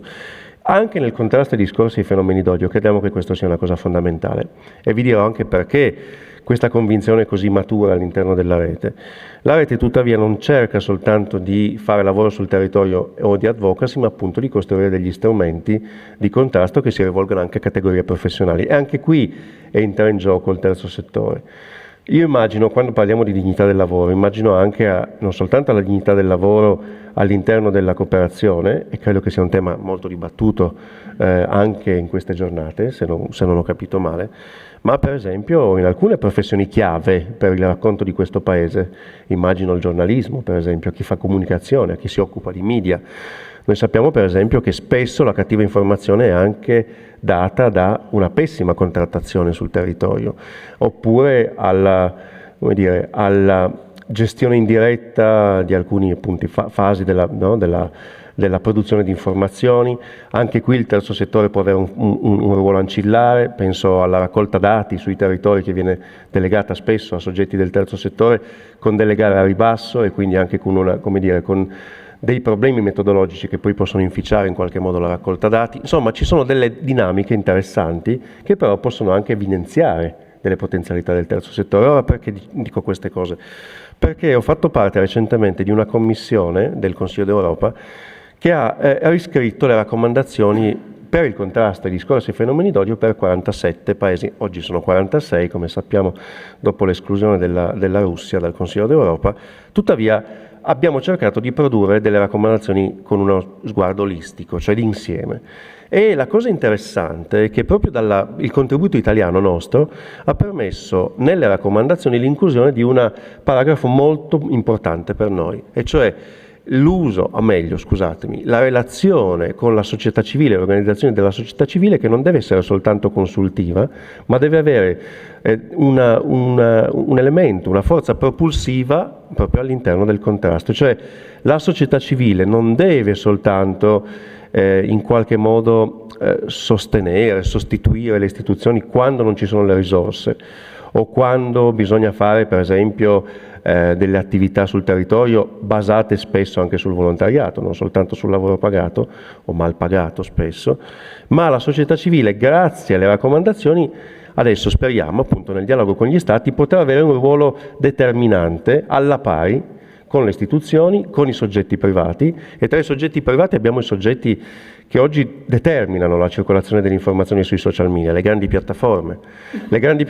le quali oggi chiedono una relazione anche con i soggetti della società civile. Io uso società civile perché abbiamo inserito questa espressione nelle raccomandazioni, non abbiamo inserito impresa sociale, anche perché il contesto era molto più ampio evidentemente, però l'elemento determinante è questo, cioè la società civile diventa un attore fondamentale che dialoga alla pari con le istituzioni europee, con le istituzioni nazionali e con i soggetti privati che oggi sono chiamati, diciamo così, a contrastare i discorsi, i fenomeni d'odio e anche di esclusione e di razzismo e di discriminazione. Allora, questo è determinante però se capiamo che cosa comporta anche per noi questo lavoro. Che cosa comporta? Intanto un aggiornamento continuo e un continuo tentativo di dialogo appunto con questi soggetti, cioè dobbiamo porci il problema di dialogare non soltanto con l'ente finanziatore a livello locale o a livello nazionale o internazionale, se i progetti hanno un respiro europeo, ma anche con soggetti privati che in qualche modo, da cui dobbiamo imparare molto rispetto al linguaggio, ai processi e ai canali di comunicazione. È determinante per esempio che si stabiliscano dei punti di contatto a livello nazionale con i social media manager o con le aziende, le grandi piattaforme che si occupano appunto o vorrebbero occuparsi di contrasto ai discorsi, ai fenomeni d'odio e alle discriminazioni sui loro canali. Perché la società civile e quindi molti soggetti del terzo settore possono avere un ruolo determinante? Perché possono fornire non solo dati, ma una costante richiesta di confronto nell'advocacy con questi soggetti, con queste piattaforme, dicendo: guardate, noi registriamo i bisogni sul territorio dei soggetti discriminati, dei soggetti vulnerabili, voi potete darci degli strumenti che diventano anche strumenti di formazione per noi. E questo è l'altro pezzo secondo me importante, fondamentale, cioè l'aggiornamento continuo anche all'interno dei soggetti del terzo settore. Io mi sono occupato spesso, per motivi professionali, di formazione anche nel sistema di accoglienza, per esempio con gli insegnanti di italiano o gli insegnanti che si occupavano di insegnamento delle lingue. Ho seguito progetti non soltanto in Italia, anche in Libano, in Grecia, in altri contesti dove il multilinguismo era la sfida, e anche capire quali risorse linguistiche avevano le persone con cui noi avevamo a che fare. E qui mi piace un po' anche la provocazione, no? che posso darti del tu, che tu ci hai dato, e cioè di provare anche a rovesciare un po' il punto di vista, no? Dicevi, no? Allontanare la tragedia. E io direi, rovesciamo il punto di vista, anzi rovesciamo il cannocchiale. Noi spesso quando parliamo di multilinguismo, plurilinguismo, partiamo da un'ottica europea, da documenti che sono prodotti dal Consiglio d'Europa e dalla Commissione europea, che si basano però su una conoscenza del multilinguismo ferma in qualche modo agli anni 70, cioè quando il multilinguismo doveva essere sostenuto perché i lavoratori che venivano dal fuori dell'Unione Europea dovevano avere dei percorsi di integrazione linguistica, ad esempio in Germania, e quindi i turchi che arrivavano in Germania dovevano imparare il tedesco perché dovevano far parte, diciamo così, di Esatto. Esattamente, non abbiamo tra l'altro delle politiche linguistiche specifiche. Esattamente, i documenti su cui basiamo molto del nostro lavoro e della nostra riflessione sul multilinguismo sono datati e hanno anche un punto di vista eurocentrico.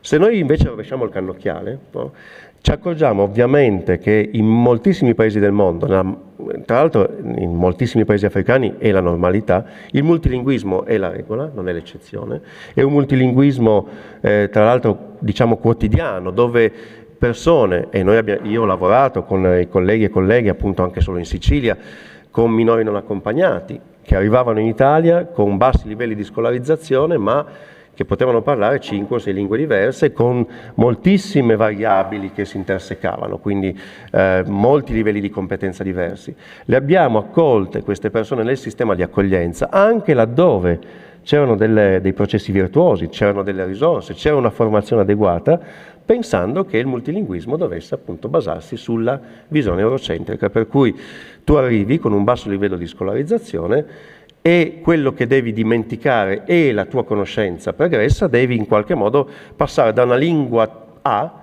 che non sappiamo neanche qual è tra l'altro, perché ne parli 5 o 6, non sappiamo esattamente quale sia la lingua di partenza, e arrivare a una lingua B, a secondo una acquisizione linguistica che si basa sulla glottodidattica appunto sviluppata 30 anni fa dalla scuola di Pavia. Questa è una roba che dobbiamo ancora rovesciare nel sistema di accoglienza. Io sono stato al SAI Piemonte pochi mesi fa, e c'è una grandissima esigenza di formazione da parte degli insegnanti sul territorio per rovesciare questo paradigma, perché altrimenti noi continuiamo a investire risorse, spesso male, in insegnamento del linguistico nel sistema di accoglienza che non serve a costruire cittadinanza e inclusione, se vogliamo usare la parola inclusione, non serve, serve soltanto a deprimere delle persone che hanno delle competenze incredibili sul piano appunto delle risorse linguistiche e multilinguistiche, che però si vedono sbarrata la strada da chi dice no, se non passi da una L1 all'L2 secondo queste tipologie tu non puoi avanzare, e se non puoi avanzare chiaramente non arrivi al B2, e se non arrivi al B2 ti sarà interdetto un certo percorso di cittadinanza. Ma questa roba qui, anche nei punti dove si ragiona di queste cose, ha bisogno di continua, non solo un processi trasformativi, ma di continua formazione. Ma se non mettiamo al centro del terzo settore e dell'impresa sociale una formazione che si basa sulle ricerche più avanzate, su un rovesciamento di paradigmi sul multilinguismo, sull'inclusione, sul contrasto alle discriminazioni. E faccio un altro esempio, riferendomi a quello che abbiamo prodotto a livello di Consiglio d'Europa. Perché abbiamo voluto insistere così tanto sulla presenza della società civile? Non c'era in nessun altro documento fino al giugno del 22, quando si parlava di contrasto alle discriminazioni e ai discorsi e fenomeni d'odio. Noi l'abbiamo voluto inserire, tra l'altro Roberto Bortone dell'UNAR, dell'Ufficio Nazionale Antidiscriminazioni, è una battaglia che abbiamo fatto io e lui in seno al Consiglio d'Europa, perché intanto le imprese sociali o il terzo settore intanto sono, dicevo, soggetti che hanno un riscontro sul territorio, che raccolgono dei bisogni sul territorio, cosa che spesso le istituzioni non possono e non riescono a fare. 2, hanno un rapporto diretto e costante con i soggetti vulnerabili, che spesso le istituzioni non hanno. 3, hanno un'idea di intersezionalità che è nelle cose e che non è soltanto teorica. Questo è un altro elemento fondamentale, ma purtroppo spesso non abbiamo il tempo di rifletterci nel terzo settore. Cioè andiamo avanti, no, per bisogni, necessità, urgenze, di mese in mese, anche per fare i conti con il finanziamento che ci deve arrivare. Tuttavia quello che abbiamo già all'interno della progettualità, cioè l'intersezionalità è nelle cose, no? E non la possiamo sviluppare quanto vorremmo. L'intersezionalità semplicemente significa che forse grazie alle esperienze raccolte dal territorio eviteremo in futuro di avere dei progetti milionari finanziati dalla Commissione europea che per esempio sostengono l'imprenditoria femminile su base etnica, cosa che non è sostenibile alla fine di quell'erogazione, di quel progetto, no? Di quel finanziamento. Mentre invece sappiamo, lavorando in termini intersezionali sul territorio, quello che dicevate voi benissimo poco fa, che raccogliendo le esigenze, i bisogni e le culture e la ricchezza culturale del territorio, invece possiamo lavorare sull'intersezionalità in modo molto più avanzato e sperimentale. E un'altra cosa è anche la sostenibilità. Il terzo settore sa benissimo che molti dei progetti che ha avviato o sono sostenibili sul medio e lungo periodo oppure perdono gran parte della loro, no, della loro ragione, del loro motivo, mentre invece a livello europeo ovviamente si continua a ragionare in termini di cicli di finanziamento, cosa che dal nostro punto di vista anche del contrasto delle discriminazioni ci impedisce di avere delle politiche di lungo termine. Ne parliamo anche appunto con l'Ufficio Nazionale Antidiscriminazioni Razziali, le strategie che sono state anche approvate poco fa, tra l'altro alla scadenza del governo, quella contro le discriminazioni verso le persone LGBT, adesso appena approvata, vedremo se verrà attuata, anche perché appunto sono cicli politici molto limitati nel tempo che cambiano agenda, mentre invece il terzo settore sa, come giustamente si diceva prima, che i tempi devono essere medio-lunghi, altrimenti questi processi di trasformazione non vengono attuati. Allora non voglio annoiarvi con queste cose evidentemente, però il mio invito è da linguista, da persona che da 25 anni lavora anche con organizzazioni non governative su questi temi. 1. Raccogliamo gli inviti o le sfide che finalmente vengono proposti da alcuni documenti nuovi rispetto ad alcuni temi, per esempio il contrasto alle discriminazioni. Vediamo, chiaramente i documenti del Consiglio d'Europa dipendono moltissimo dall'attuazione dei vari paesi, è evidente, sono delle raccomandazioni. Tuttavia si possono aprire degli spazi nuovi anche per il terzo settore, che sono interessanti da esplorare. 2, cerchiamo di rovesciare dei paradigmi, ma che sono tra l'altro paradigmi non soltanto teorici, sono quelli con cui ci confrontiamo tutti i giorni. E io dico, nel sistema di accoglienza, per quello che ho visto io dalla mia esperienza, per esempio, c'è moltissimo da fare insieme per cambiare il modo in cui insegniamo l'italiano, in cui creiamo ponti o costruiamo ponti culturali, linguistici. Dobbiamo rovesciare il concetto di multilinguismo partendo dalle risorse linguistiche di chi arriva in questo paese, non dai limiti, dai deficit del paese che non riflette in termini multilinguistici, anche se lo siamo stati, lo siamo tuttora, insomma, con le lingue areali o regionali, insomma, è inutile che vi annoi su queste cose qui, però questa ricchezza però dobbiamo metterla a frutto, che è una ricchezza materiale, teorica, di competenze, e poi però dobbiamo attivare, credo, un dialogo sul territorio multidisciplinare. Noi non risolviamo molte delle sfide che sono state accennate oggi, per esempio, se non lavoriamo in qualche modo costruttivo, insomma, costruendo un ragionamento o delle narrazioni con la stampa locale, per esempio. Facciamo moltissima formazione a livello nazionale con Carta di Roma, tuttavia quando siamo sul territorio con la stampa locale troviamo sempre gli stessi ostacoli e quindi avremo sempre quel racconto, quella narrazione. Quando dovremo raccontare noi, società civile, terzo settore, il lavoro che stiamo facendo, non sappiamo neanche esattamente a chi rivolgerci a volte, e quindi dobbiamo costruire questi tavoli che però devono avere un referente istituzionale evidente. Non possiamo fare a meno del referente istituzionale. Allora, perché vi dico queste cose? Perché come rete cerchiamo di lavorare in questo modo, cioè avere dei tavoli territoriali che mettano insieme la società civile, ma anche l'impresa sociale. L'impresa sociale quando produce, no, quello che ha prodotto in Val Camonica, ma anche in altre realtà. Oppure quando l'impresa sociale entra nel sistema di accoglienza in modo innovativo. Tuttavia, appunto, non avendo una politica linguistica o delle politiche linguistiche specifiche in Italia, perché non ce le abbiamo, è difficile poi mettere in rete queste esperienze, queste buone pratiche sul territorio. In Sicilia abbiamo delle buone pratiche avanzatissime di sfida multilinguistica e plurilinguistica. Tuttavia, la certificazione in questo paese per chi insegna italiano nel sistema di accoglienza viene data a Siena, Perugia, dove si seguono ancora degli standard, dei paradigmi tradizionali.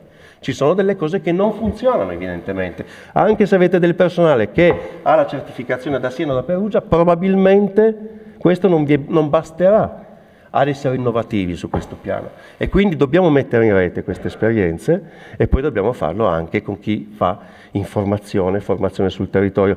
E guardate che nel contrasto alle discriminazioni, secondo me, e l'ho visto anche a Bruxelles, l'ho visto a Dublino quando siamo andati a lavorare con la Commissione europea con le grandi piattaforme, c'è spazio anche lì per provare a costruire dei percorsi virtuosi insieme ai referenti nazionali di Meta, di Google, di LinkedIn, sia per fare contrasto, sia per fare formazione anche a soggetti nuovi.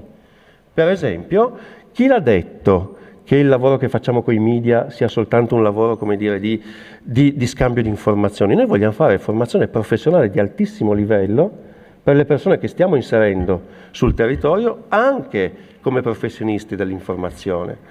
Vogliamo fare formazione, io in Inghilterra dove lavoro ho un progetto per esempio di una radio multilinguistica che insieme al gruppo di supporto ai rifugiati locale sta cercando di formare degli speaker radiofonici rifugiati che vengano inseriti nel circuito dei media locali.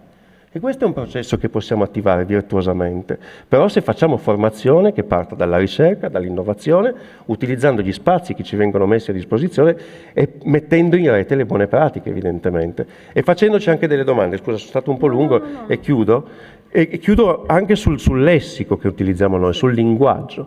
Credo che sia fondamentale una riflessione sul linguaggio che noi stessi utilizziamo, non soltanto inclusione, convivenza delle differenze, appunto convivenza per un termine chiave di Alexander Langer, magari dico ancora qualcosa su questo, però ecco, anche qui dobbiamo un po' mettere in discussione molte delle parole chiave che abbiamo utilizzato finora, non soltanto appunto quando parliamo di accoglienza o di discriminazione. Intersezionalità è una parola che ci sembra di dominare, di capire, in realtà possiamo fare molto di più. L'intersezionalità vera è quella che va, come dire, a costruire, non a dare soltanto degli strumenti di supporto, ma a rompere le regole, diciamo così, anche delle rappresentazioni, no? Del lavoro che si può costruire sul territorio. Dobbiamo assolutamente mettere in discussione un lessico e dobbiamo costruirne uno alternativo anche spesso.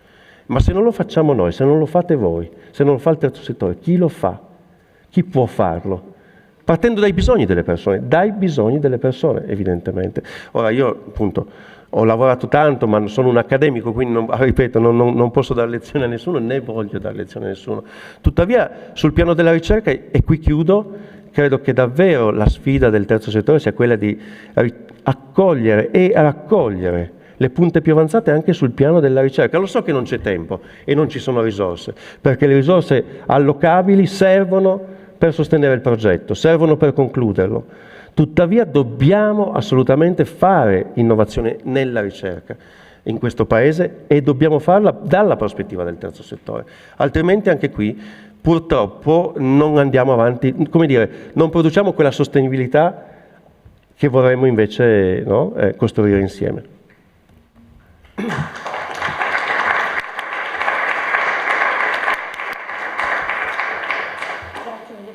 Io avevo un'altra domanda, un'ultima domanda. Velocissima, perché ho parlato velocissima. No, non ti preoccupare. Quanto è ancora attuale a distanza di 30 anni il decalogo della convivenza scritto da Alexander Langer? E cosa, l'hai già detto un po', però cosa dovrebbero fare però cito questa sua frase. Cosa dovrebbero fare appunto le imprese sociali per diventare, riprendendo le sue parole, mediatori, costruttori di ponti, saltatori di muri, esploratori di frontiera, in società che sono sempre più frammentate e complesse. Quindi quanto è attuale una cosa che è stata scritta 30 anni fa, quindi un sacco di tempo fa. Velocissimo, intanto grazie Giulia, velocissimo perché ho parlato troppo e vi chiedo scusa, Alexander Langer è un nome che comunque evochiamo spesso, no? Nel terzo settore. Noi facciamo parte della Fondazione Langer, io ho avuto anche l'onore, il piacere insomma di raccogliere dei testi di Alex e di commentarli qualche anno fa. Però è un nome che in qualche modo ci dà ancora delle indicazioni, e anche i suoi testi ci danno delle indicazioni. Non lo vogliamo considerare un profeta, non lo era, né lui si riteneva un profeta. Tuttavia, alcune delle riflessioni che lui faceva all'inizio degli anni 90, proprio sui temi di cui stiamo parlando, sono ancora attuali.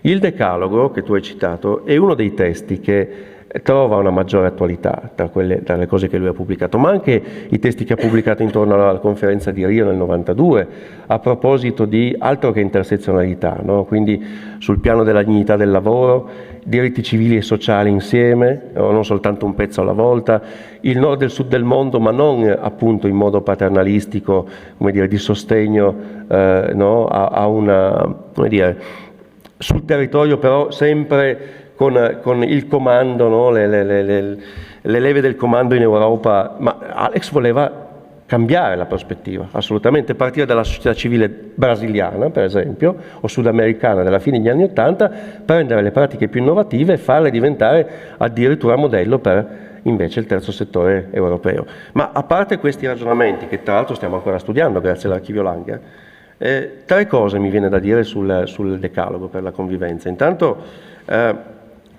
alcune cose su cui vale ancora la pena riflettere. Alex diceva l'identità, no? Lui parlava di identità o convivenza interetnica.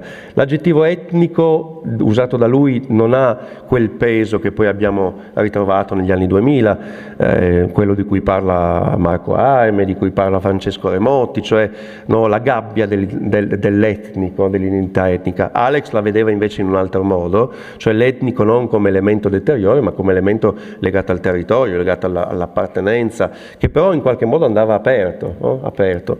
E lui diceva anche l'identità non è necessariamente un termine negativo se si apre, no? Se diventiamo anche traditori, lui diceva, delle gabbie etniche, cioè dobbiamo farci traditori ma per aprirlo questo percorso.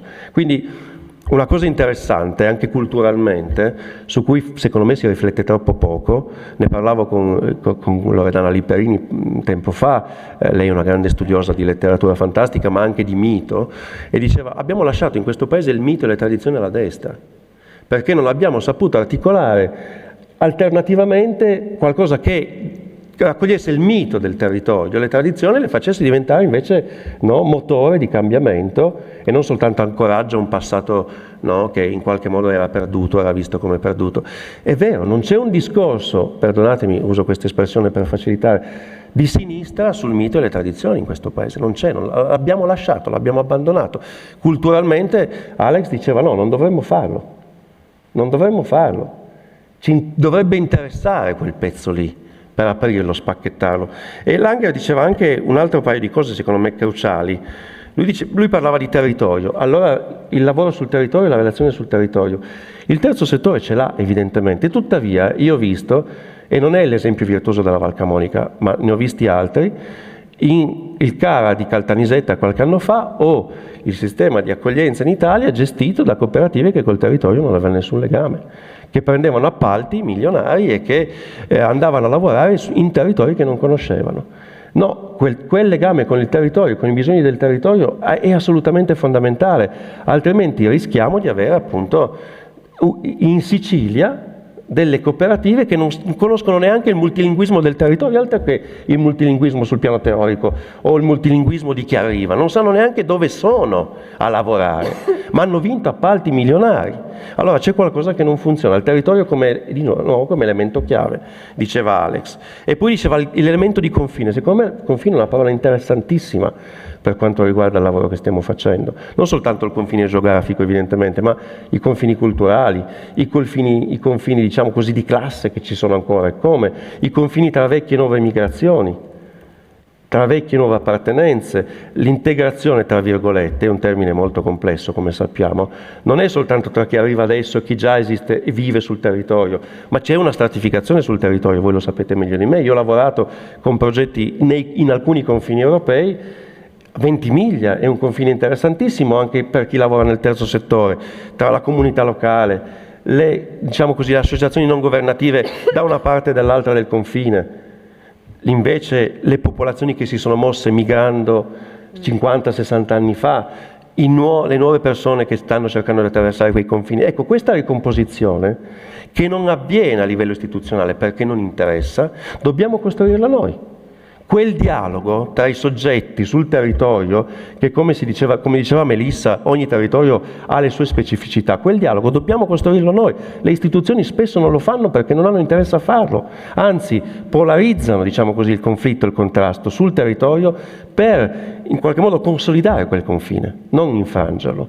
E anche questo Alex diceva, no? Infrangiamoli i confini. E poi un'altra cosa, e veramente chiudo, lui diceva la sfida linguistica è fondamentale. Lui veniva da un territorio bilingue, aveva rifiutato di definirsi etnicamente e linguisticamente, e infatti poi non l'avevano candidato a sindaco di Bolzano per questo, e lui fu una delle sconfitte politiche, per lui una delle più pesanti. Tuttavia lui diceva no, io non voglio essere racchiuso in una definizione linguistica o etnica, io sono tante appartenenze. Allora il multilinguismo anche qui non è soltanto una questione per chi insegna l'italiano, per chi cerca di studiare le relazioni sul territorio. Il multilinguismo apre veramente come il territorio, i concetti chiave di cui stiamo parlando, perché ci dà una pluriappartenenza dell'individuo, della comunità e delle comunità che interagiscono sul territorio.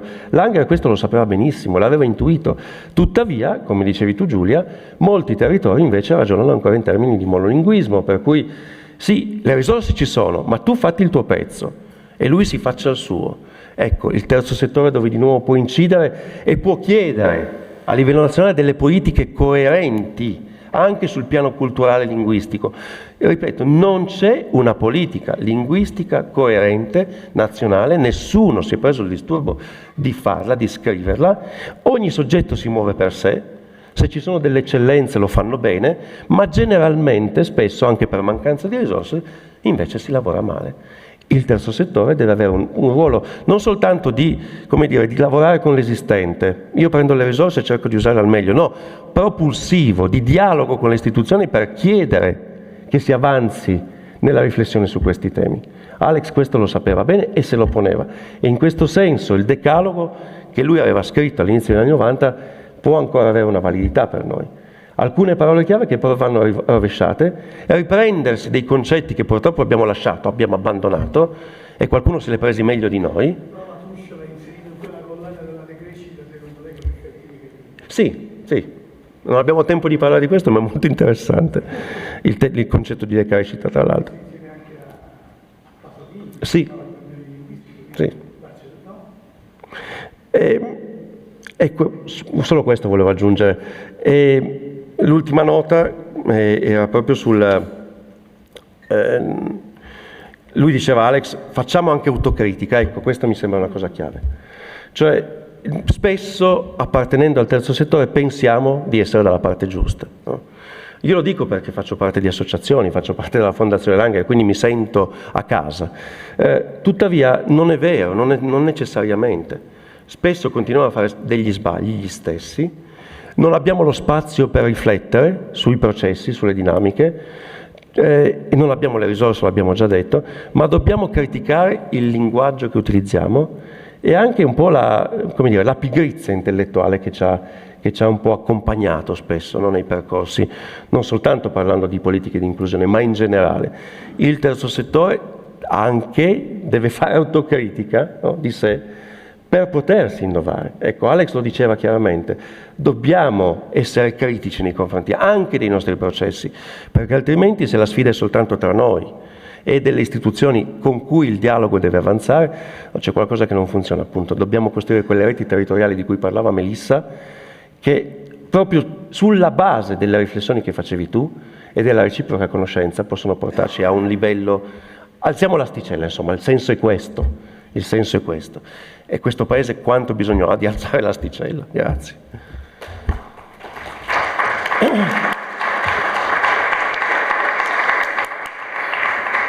Grazie mille Federico, adesso apriamo quindi alle domande del pubblico, abbiamo un po' di tempo. Io tra l'altro con Laura Arcedi non sono riuscito a comunicare, ma e scusate se la avete voce. domande volentieri a tutti i relatori, è questo momento in cui possiamo confrontarci.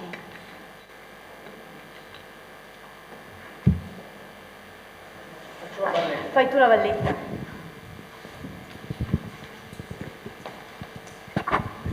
Mi sentite? Sì, ok.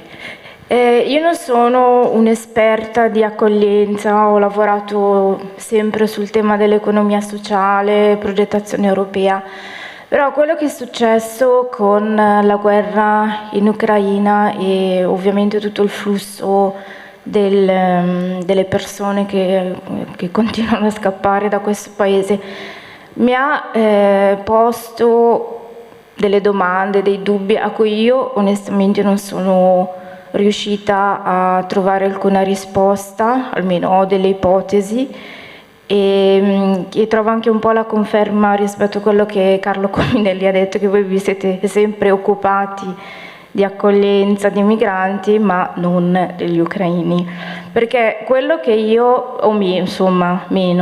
quello che mi ha scioccato è stata la reazione in generale della popolazione, ma anche delle istituzioni, perché noi per anni abbiamo avuto purtroppo persone che attraversavano, che dall'Africa venivano con i barconi, dalla Siria, eccetera, eccetera, e c'è stata un'indifferenza secondo me impressionante, una disumanità impressionante.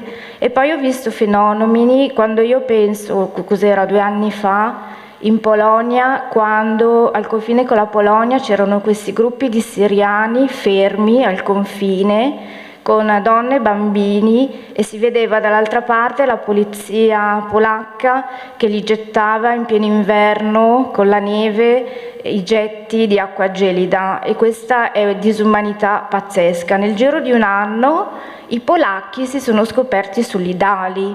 E perché? Perché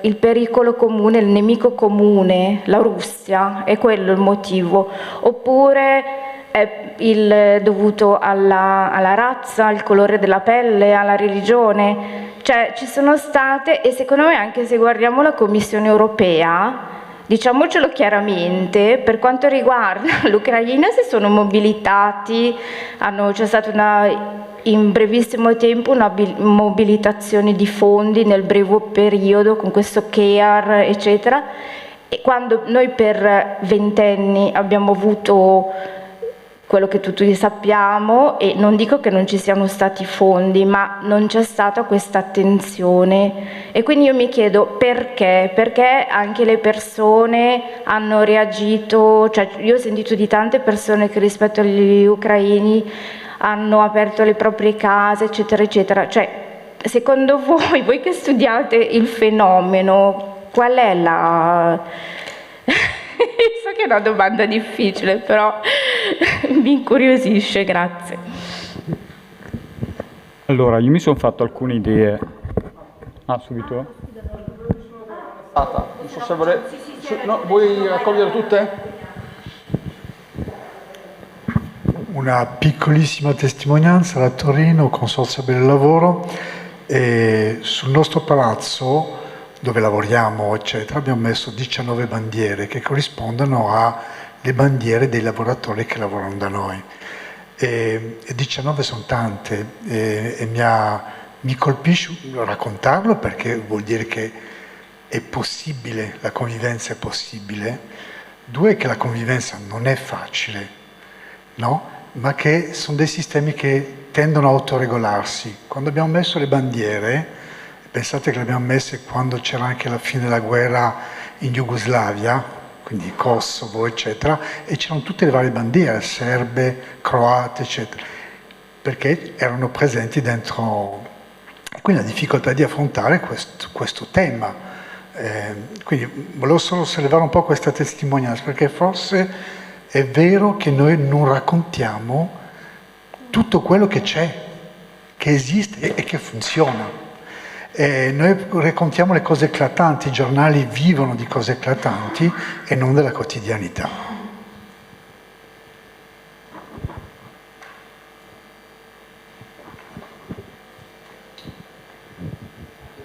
Allora, per tornare alla questione che poneva la collega, e forse anche un po' toccare quest'altro aspetto. Noi abbiamo avuto l'anticipazione dell'Ucraina con gli afghani dell'operazione Aquila e anche lì un moto di solidarietà veicolato chiaramente dai linguaggi con cui queste vicende erano raccontate. Cioè noi abbiamo dei media che hanno la loro struttura e la loro narrazione, spesso ripetuta a eco perché vengono tutti dalle stesse fonti, dalle stesse agenzie, dalle stesse immagini che vengono gestite e producono un certo effetto sulla popolazione. Sono fenomeni questi ben noti perlomeno dagli studi degli anni 70, per esempio sulla psicoanalisi della guerra, Franco Fornari, piuttosto che Matt Bion e altri soggetti che hanno lavorato su questo tipo di comunicazione. Noi dobbiamo partire dal presupposto che appunto la gente, questi soggetti a cui viene destinata la comunicazione, che poi reagiranno in un modo o nell'altro, potranno decidere di fare le piazzate davanti al centro di accoglienza o sbarrare le strade perché 4 persone vanno a finire in un paesino entro una certa narrazione, potranno regalare le case a un altro target di popolazione e sono le stesse persone. Potenzialmente sono le stesse persone, sono gli stessi municipi che decidono una cosa o l'altra. Quando la Merkel vede le immagini del bambino, dice possiamo fare, e poi chiude tutto dopo un anno perché il possiamo fare è una narrazione tossica a volte tanto quanto il non possiamo fare. Ora, dobbiamo sapere che i movimenti, diciamo così, di comunicazione dovrebbero assumere un livello di responsabilità nei confronti dei contenuti che emanano, ma non lo fanno. Non lo possono fare, non riescono a farlo. Possiamo anche farci la domanda del perché dovrebbero farlo. Per un'istanza di carattere morale? Io devo raccontare il vero, devo stemperare il conflitto, devo abbattere le conseguenze nefaste di quello che comunico? Ha senso questa cosa? O aspettarsi questa cosa? Quello che abbiamo imparato con la questione ucraina, conoscendo, diciamo così, da vicino queste cose, noi abbiamo delle famiglie ucraine in accoglienza, ovviamente. Vediamo tante donne con bambini in giro, perché poi è stata una migrazione femminile, è stata una migrazione femminile con bambini, è stata una migrazione che sosteneva e si sosteneva dalla narrazione che è stata fatta sulla guerra in Ucraina. E quindi è ovvio che si è scatenata la solidarietà. Una buona narrazione, ma lo sappiamo dai tempi di Telethon, è in grado di raccogliere consensi e soldi. Una narrazione tossica è in grado di creare, all'opposto, tutti i fenomeni che vogliamo. Lo sappiamo, cioè le regole le abbiamo viste scritte anche da Goebbels, cioè non è una cosa che non si sa e non si conosce come si costruisce una narrazione tossica o come si costruisce una narrazione costruttiva. Questo ancora di più oggi che la pervasività della comunicazione tramite i social ha raggiunto ormai termini assoluti e quindi è ancora più forte, diciamo così, il flusso della narrazione. Quindi il motivo è semplice, è come è stata raccontata la storia.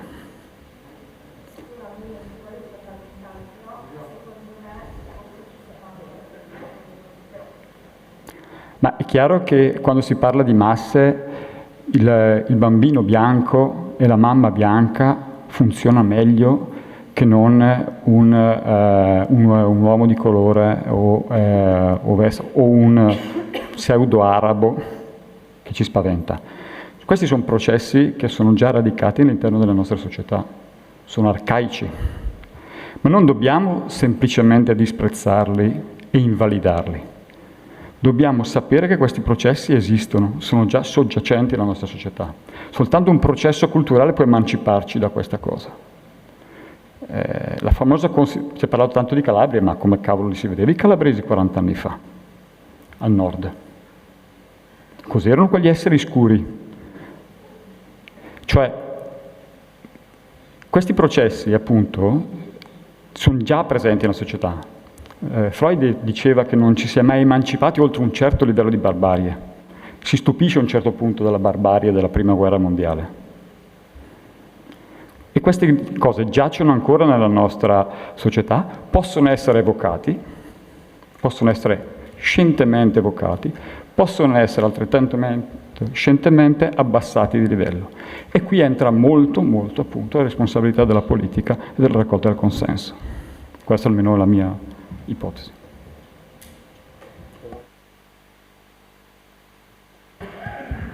Grazie. Però il mio discorso era molto collegato a quello che stava dicendo Carlos per rispondere ancora alla domanda di prima, se posso, poi... Mi viene in mente questo termine che ho letto recentemente in alcuni studi su migrazione, che è il feticismo delle categorie, no? Nel senso che ora molto spesso se sei rifugiato e scappi da una guerra, allora va ancora bene. Se sei un migrante economico, quello che viene definito migrante economico, perché stai cercando una vita migliore, allora non va più così tanto bene, e quindi va bene se arrivi, però poi diventi clandestino, però poi puoi stare in Italia attraverso le sanatorie fondamentalmente, per cui e poi magari gli italiani che vanno all'estero vengono chiamati expat e non migranti economici, per cui ancora lì, no, la dimensione del linguaggio è logico che si lega molto poi con l'azione e col tema delle politiche, e quindi sì, anche secondo me la parola chiave è quella dell'immaginario, delle rappresentazioni che poi condizionano sia le azioni concrete delle persone. Non è un caso che quando nei media predominano dei discorsi di odio, di razzismo, poi anche i comportamenti delle persone diventano più espliciti, no? Perché si sentono in qualche modo legittimati, e quest'estate ne abbiamo avuto un esempio concreto, e poi naturalmente ne viene condizionata anche la dimensione politica. Lo vediamo con l'inasprimento, insomma, della frontierizzazione, l'inasprimento delle frontiere attorno all'Europa.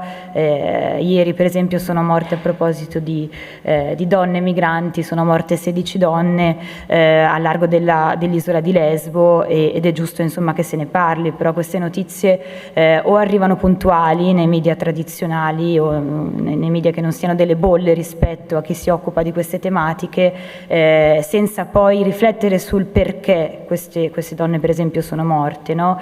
E quindi probabilmente l'immaginario che abbiamo attorno a chi sta venendo per esempio in Italia, in questo caso dall'Ucraina, è quella appunto ancora della vittima con cui possiamo empatizzare, no? Perché poi forse la guerra può arrivare anche in Europa, cioè in altri stati europei, mentre non riusciamo probabilmente, per una questione proprio di immaginario, di come vengono rappresentati altri tipi di migranti, non riusciamo ad empatizzare così tanto. Quindi sì, anche io sono d'accordo con Carlo che la dimensione delle narrative e delle rappresentazioni sia fondamentale, ma non sia distaccata poi così tanto dalle pratiche, dalle azioni concrete.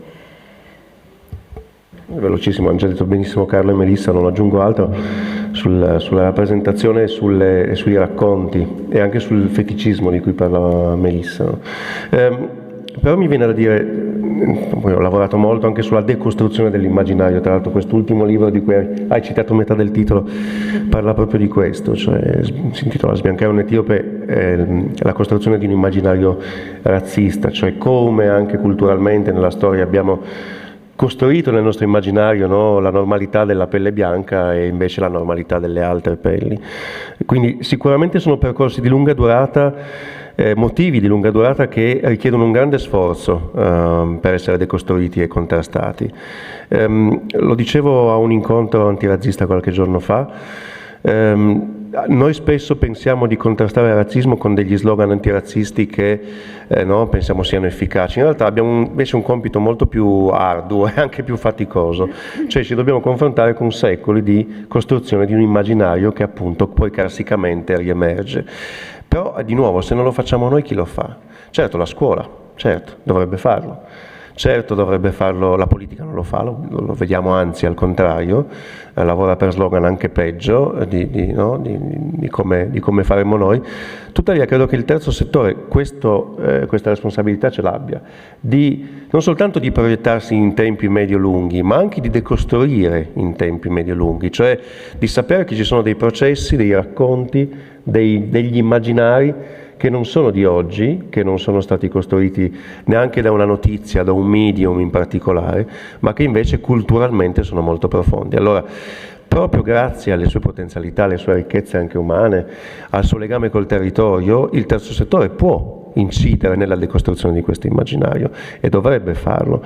Tuttavia, e qui chiudo, quando sono stato in Bosnia, un luogo di confine a Bihac, qualche anno fa per un progetto, purtroppo ho visto il terzo settore, non specificamente di un paese, ma diciamo dei soggetti del terzo settore invece compiacenti rispetto a un certo immaginario, e cioè i migranti che cercavano di passare dalla Bosnia alla Croazia, sì, finché si trattava di contenerli in Bosnia, no, si poteva fare qualcosa, dopodiché non si poteva farli passare, diciamo così, perché altrimenti il finanziamento europeo, no, per la gestione del campo di Bira non si poteva avere, perché altrimenti le relazioni con i partner europei si rovinavano. Ecco, il terzo settore credo che abbia un ruolo un po' scomodo, cioè anche di dire delle cose che gli altri non possono dire, ovvero noi non collaboriamo a questo tipo di costruzione dell'immaginario.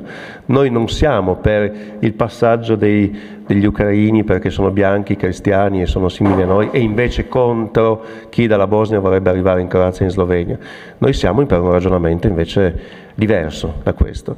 Tuttavia, di nuovo, c'è un problema di sostenibilità, di tempi medio-lunghi, di relazione di multi-stakeholder dal punto di vista della progettualità e delle pratiche. È certo che è un problema, è una sfida gigantesca, però, ripeto, se non lo fa il terzo settore, chi lo fa? Grazie mille, mi sa che dobbiamo chiudere perché... possiamo 5 minuti? Velocissimo, solo una breve considerazione. Ho apprezzato molto il fatto che hai collegato la comunicazione, mi permette darti del tu, all'azione, e ritrovo anche un po' in queste parole però un certo bipolarismo, come se si parlasse di narrazione e contronarrazione. Mi chiedo se non possiamo introdurre anche la narrazione alternativa, in cui rivedo il terzo settore possa rivestire un ruolo fondamentale, perché questo si ritrova un po' nell'azione, e secondo me è un po' quello anche il futuro anche del terzo settore, no? Effettivamente il contrasto ai discorsi d'odio si dovrebbe basare di più sulla narrazione alternativa che sulla contronarrazione. La contronarrazione ha un pregio, e cioè se è immediata e risponde a un messaggio può avere la stessa visibilità di quel messaggio, tuttavia rimettendo in circolo il messaggio stesso di partenza, e quindi noi è come se evocassimo lo stesso tipo di agenda, lo stesso tipo di parole d'ordine. Sono assolutamente d'accordo con te, la sfida si vince se si costruisce una narrazione alternativa, cioè se si sposta l'agenda, se si spostano i temi di quell'agenda, se si usa un linguaggio realmente alternativo e non soltanto complementare a quello che produce quelle narrazioni lì. E quindi, di nuovo, il terzo settore potrebbe farlo perché ha le risorse umane, ha le competenze, ha le relazioni col territorio, ha la raccolta dei bisogni, che invece molte istituzioni e molta politica non fa e non ha. Tuttavia deve probabilmente trovare il modo di mettere in rete queste buone pratiche per far emergere questa narrazione alternativa, cioè l'alternativa come agenda, come programma, non soltanto nell'ambito del singolo progetto. Evidentemente questa è la sfida, anche la sfida forse di appuntamenti come questo, come quello di oggi, quindi sono assolutamente d'accordo. No, io direi forse due parole proprio. Vuoi aggiungere qualcosa? No, io penso che gli stimoli siano stati tantissimi, questo anche sul bisogno di una narrazione che sia in grado di stimolare la partecipazione della comunità, e non narrazioni che ci depistano e che ci portano in dimensioni che poi non possono contribuire a rafforzare il valore aggiunto dell'impresa sociale, che comunque si basa sul suo radicamento territoriale. Questa cosa del territorio penso sia un tema, un asse portante, un elemento fondamentale, ma vorrei anche riprendere l'importanza proprio del lavoro come primo passo, dicevi tu Carlo, verso la costruzione di una società più inclusiva, una società diversa, una società migliore. Riprendo anche la testimonianza di Suleiman. Però forse il lavoro non è sufficiente. cioè non possiamo semplicemente creare lavoro. E infatti vediamo come queste due esperienze e anche le esperienze che ha riportato Melissa lavorino proprio a 360 gradi in ambiti diversi e lavorino tutti i giorni per proprio costruire delle società diverse, delle comunità diverse, più ricche e più inclusive. Direi che ci salutiamo. Grazie a tutti.